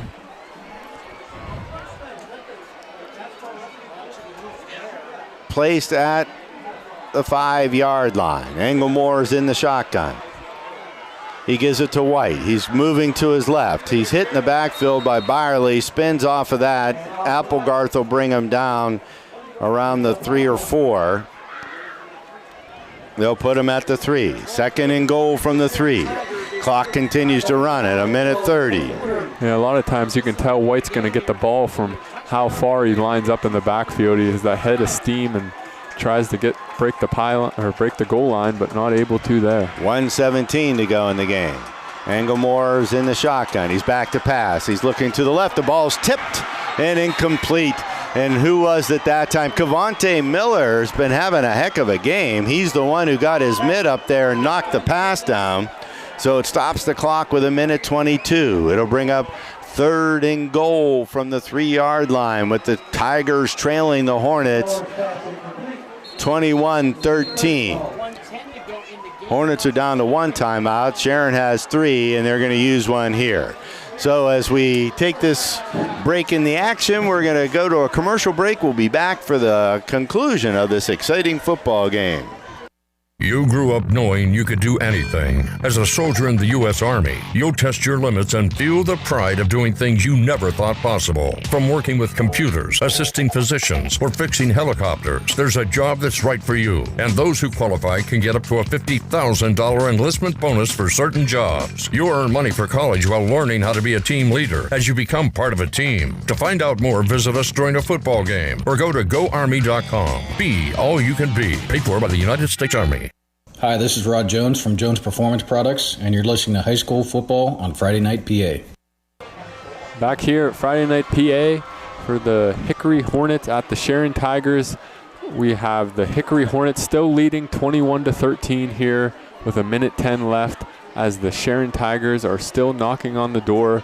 They have a 3rd and goal at the 4-yard line. So 1:10 is left in the ball game. Sharon's got 2 cracks to get it in the end zone, then they would have to convert the 2-point conversion to tie the score. And now we have a whistle.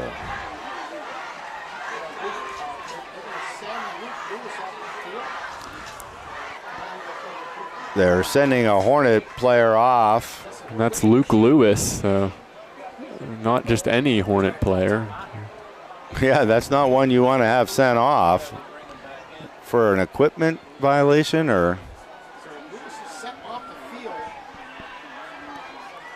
He's looks like he was maybe motioning that he slammed his helmet. Can't quite tell, but play goes on as the Amari Gillespie will come in, and now there's another whistle. I think as Hickory calls a timeout as they didn't want Luke Lewis on the sideline.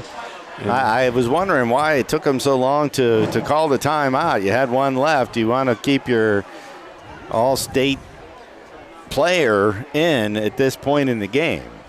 Yeah, especially down at the goal line. You can't let any of those gaps go. And get that timeout. We'll take a quick one more break here at Friday Night PA as the Hickory Hornets lead 21-13. Have you thought to yourself, The weather info on my smartphone doesn't tell me much? Then give Time and Temperature a call. Time and Temp has been around for decades, but not like this. Time, temp, and the forecast quickly and accurately. Then you can get on with your day. In the Shenango Valley, 347-7751. Greenville, 588-2300. Grove City, 458-5800. Save it in your contacts for easy dialing. This is Bruce Robertson of Shenango Valley Time and Temperature, and you're listening to High School Football on FridayNightPA.com. All right, well, back at Tiger Stadium as the teams come back on the field. The timeout allows the Hornets to bring Luke Lewis back into the ball game. Tigers are going to come out. They got two receivers tight to the left. We saw them run this little spread pitch to White out of this set, and this time they do the same thing. They give it to White. He's going to the end zone, and he's into the end zone for the touchdown. So with 1:05 to go in the game, the score is 21-19. Hornets no longer have any timeouts left. The Tigers have to make a 2-point conversion to tie the score. We wanted the game to come down to the end, and this is it here. This plays for it all. If they can get it, potentially force overtime, or unless Hickory has something to say, of course, but still about 1:05 on the clock. And the Hornets are out of timeout, so if they get the ball back, it'll be tough to go the length of the field. No time will run on this 2-point try. Englemore is the quarterback. They're going to break the huddle. They got Norris out wide to the right. Englemore in the shotgun with White to his right. They bring Norris in motion. Englemore's rolling to his right. He throws it back over the middle, and it's dropped. They tried to get the ball to Kenyon Smith on a trick play. He was unable to corral it. So that will leave the score 21-19. Tough break there for the Sharon Tigers. You can see how disappointed they are on the sideline. I was thinking, I'm sure everyone was thinking that White was going to get the ball there, but decided to throw it there. Englemore on the right side and not able to complete the pass. Well, they threw it to somebody. Nobody expected to get the ball. Kenyon Smith, that's his first attempt. He's listed as playing fullback, guard, linebacker, defensive lineman. So he's a Swiss Army knife for this team, but he was unable to corral that pass. It still leaves 1:01 to go in the game. Sharon has three timeouts. Yeah, the Sharon Tigers coach was really taking a risk there, deciding to pass it. When you pass it on those short downs, really anything can go wrong, and with running it's a little more safe, but decided to take the chance and not able to complete it there. Sets Hickory up still 21-19 on the scoreboard. As you mentioned, 1:01 on the clock. Well, here comes an onside kick. First one we will have seen this year. And it'll be interesting to see how well they prepare for these. I don't know how much they really practice these during the week. Well, you would expect they do have an onside kick package, so they got an idea what they want to do. The Hornets have a hands team, you would expect, up on the 50-yard line. Borowitz, Luke Lewis, Myers, Evans, and Kevin Schwartz. So here comes Canaan's kick. It's on the ground. Kicks over and corralled by Christian Dungy in the second level at the 45. He immediately sits on his keister, and the Hornets will take over 1st and 10 with a 2-point lead. And no time went off on the clock because he was on the ground when he got it, so they didn't start the clock. But the Hornets take over at the 45. 3 timeouts for the Tigers, so you can't really just take a knee. You may have to run a play.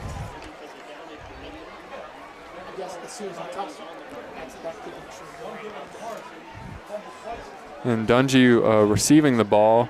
one of the potential players of this Player of the Game award. We'll talk about it a little bit more after these few plays. So it'll be Dungy and Morrison in the backfield, 2 receivers split, guard lock to the right and Borowitz to the left. Working out of the shotgun is Dungy. He gives it to Morrison, who's going all over the left side. He'll be tackled from behind by Bishop Root. No gain, and the Tigers immediately call timeout with 56.1 seconds to go in the ball game. So, wow, what an exciting football game. We've had the back and forth action we were looking for. The Tigers had the opportunity to convert the 2-point conversion, unable to do it after capitalizing on the second Calvin Morrison fumble. And the game's not over. And something you had said before the game about this matchup, it always comes down to just something weird, and kind of saw it on that last drive and the end of the drive with the drop pass, and just kind of unfortunate there for the Sharon Tigers. And still 58 seconds, though. As you said, anything is still possible. Yeah, they added time back onto the clock, so it's 58.2. So that was literally, a 1-second play. I don't know how that happens. Well, you're at Tiger Stadium, so the clock might move a little slower as you're trying to preserve time on the clock. See if the Hornets will go back to Calvin Morrison again. That'll tell you what kind of confidence that Coach Dungy has in his superstar running back. Dungy working out of the shotgun. Gets the snap, gives it to Morrison right up the gut. He's going to be swallowed up by the entirety of the defensive line. Really quick whistle and a timeout. So that's 52.5 seconds. So 5.6 seconds go off the clock on that play. And that'll be the Tigers' second timeout. So we'll go to a quick commercial break, and we'll be back to bring you the end of this football game in a moment. Have you thought to yourself, the weather info on my smartphone doesn't tell me much?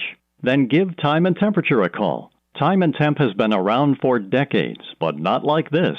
Time, temp, and the forecast quickly and accurately. Then you can get on with your day. In the Shenango Valley, 347-7751. Greenville, 588-2300. Grove City, 458-5800. Save it in your contacts for easy dialing. This is Mike Lysak from Warehouse Sales, and you're listening to High School Football on Friday Night PA. All right, back at Tiger Stadium. The Hornets are holding a 2-point lead. 55 they did. Add a couple seconds back onto the clock. And that was a 3-second play, apparently. So Dungy working out of the shotgun. He's going to run it himself. He's going to get hit in the backfield and buried. Stone Root will swallow him up. And that was, the Tigers are out of timeouts. So the Hornets are going to let this clock run down. They can't call a timeout, but they can definitely take a 5-yard penalty. Yeah, so it was at 55 seconds. You figure a play, they might get it down to around 10 seconds, you would think. Yeah, and it's looking like they're just going to let it tick down to take that penalty. So no hurry here for the Hickory offense. Well, they're letting it run down all the way. Oh, they're going to run it out. That's the ball game. I thought that there was too much. The Sharon coaches are going berserk. George Snyder is... Oh, he just threw a flag on the Sharon coaching staff for complaining and coming out on the field. Well, there actually was a flag thrown on the far side by the official. There might actually be like a point of a second or something left on the clock. I'm not sure. My calculation was it should have been inside right around 10, maybe a little bit under. It could have gone all the way to 5 because it was hard to tell when they placed the ball after the last play by Dungy. But there should have been time left on the clock. There should have been, I would have guessed, around 5 seconds. And the officiating crew is conversing. Let's get the answer. Sideline warning, Sharon. The clock will be reset 3.6 seconds. Delayed game on Hickory sideline warning, so no flag on Jason Macker. The offending team has the right to not stop the clock. The clock will start on the snap.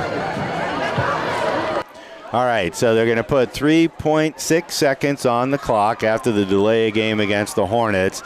They gave a sideline warning to Sharon instead of giving him unsportsmanlike conduct because he came off the field, and that's appropriate. They don't want the coach. You get one warning, and then you get the penalty.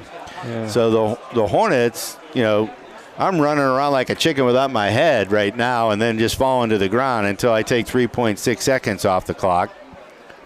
Yeah, they used to be able to you could hold everyone and kind of draw a penalty, but now the game, I don't think you can end on a penalty. So, well, not on a defensive penalty. They're coming after Dungy. He's just running around in the back, and now he just heaves it down the field, and that will end the ball game. Final score: Hickory 21, Sharon 19. And a great game there we had tonight. As you mentioned, the final 21 to 19. A lot of players, could be the player of the game. For Hickory, I think has to be Christian Dungy. I think overall he had 11 carries, 133 yards, and a touchdown. So last week he did it in the air. This week he did it on the ground and really did whatever was needed to get his team the victory. So great game this week by Christian Dungy, and we'll have an interview with him shortly after these messages. This is Ben Bissett from Ben Bissett Chevrolet. For over 67 years, we've been serving the Mercer County area with quality sales, service, and leasing. Inventory, competitive pricing, and outstanding service, and always a great selection of pre-owned cars and trucks. And service is open late on Thursday nights and on Saturday mornings for your convenience. Find us at BissettChevy.com or stop by on Route 19 just south of Mercer, PA. That's Ben Bissett Chevrolet.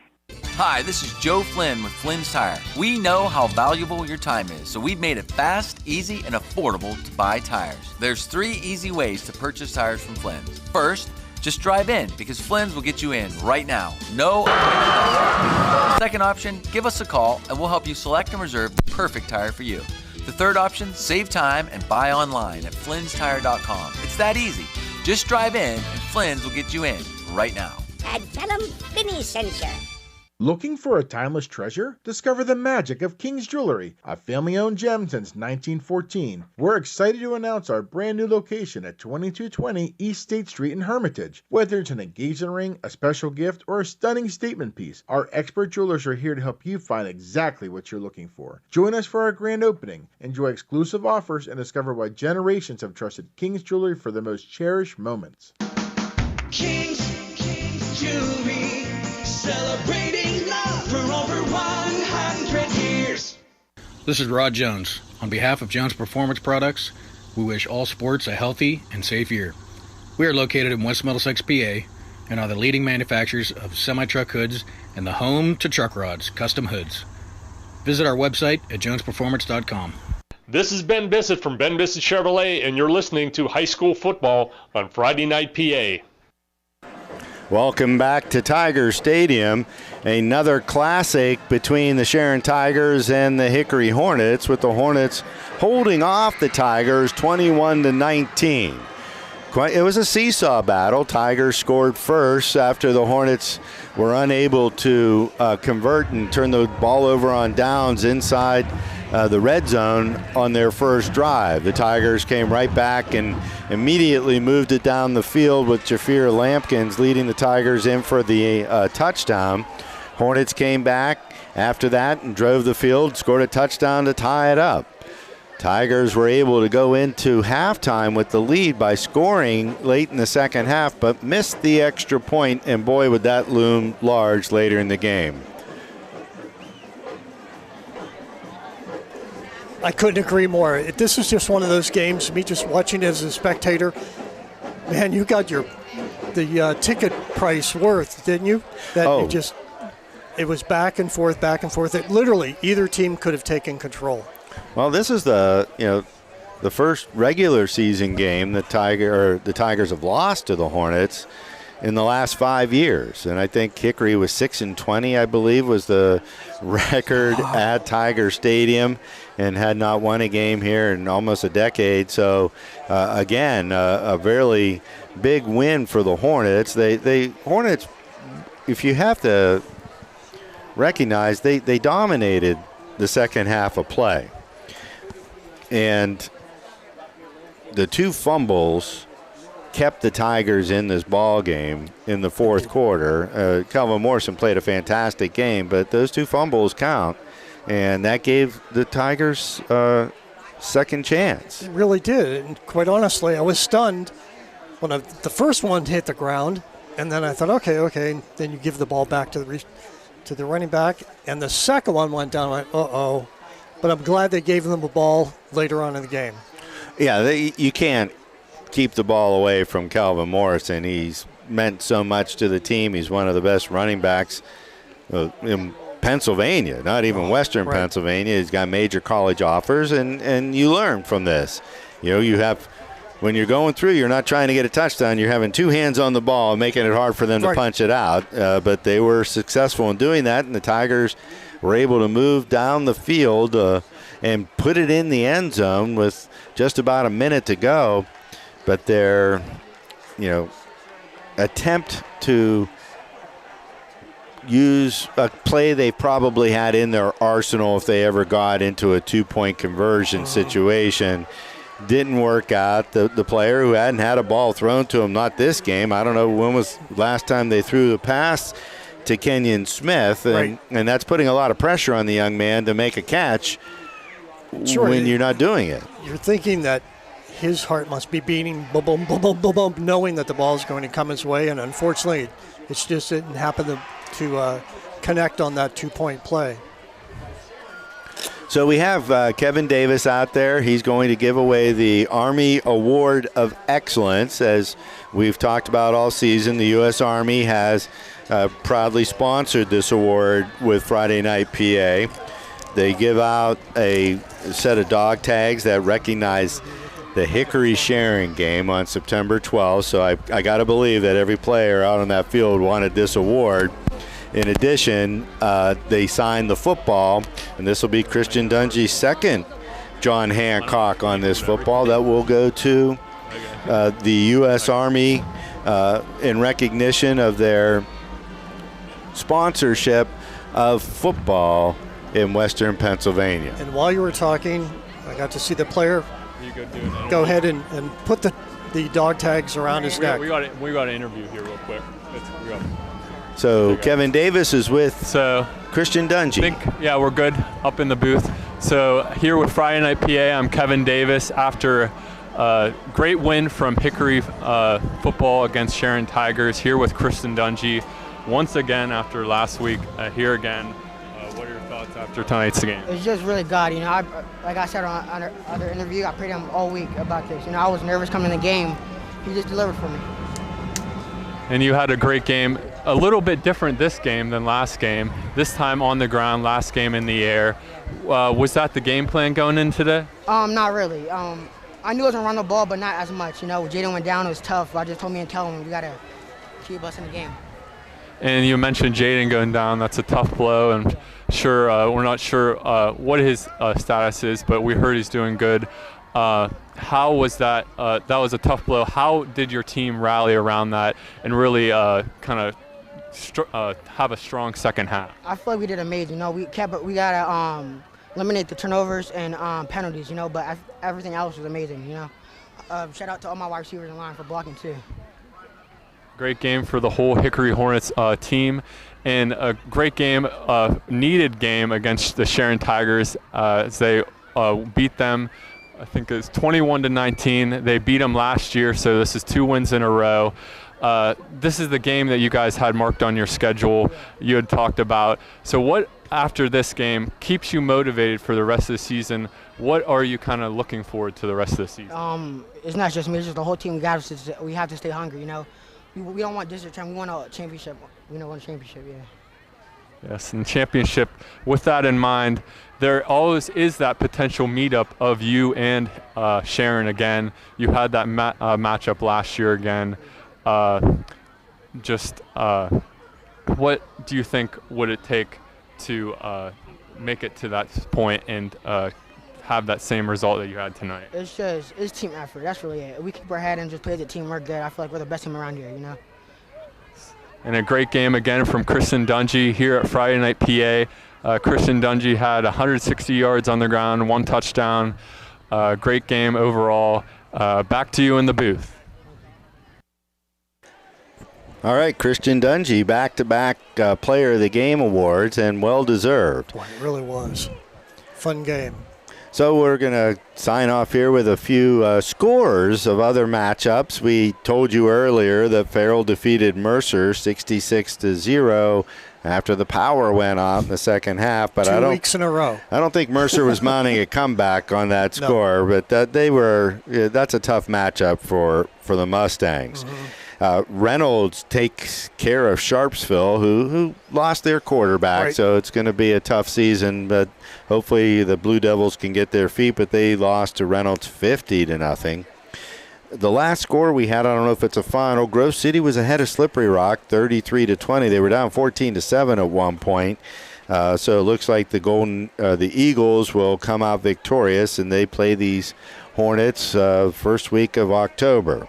Wilmington takes care of Berlin Brothers Valley 35-0. And I have no idea where that school is. It's down I think in the Greensburg area, but don't quote me on that.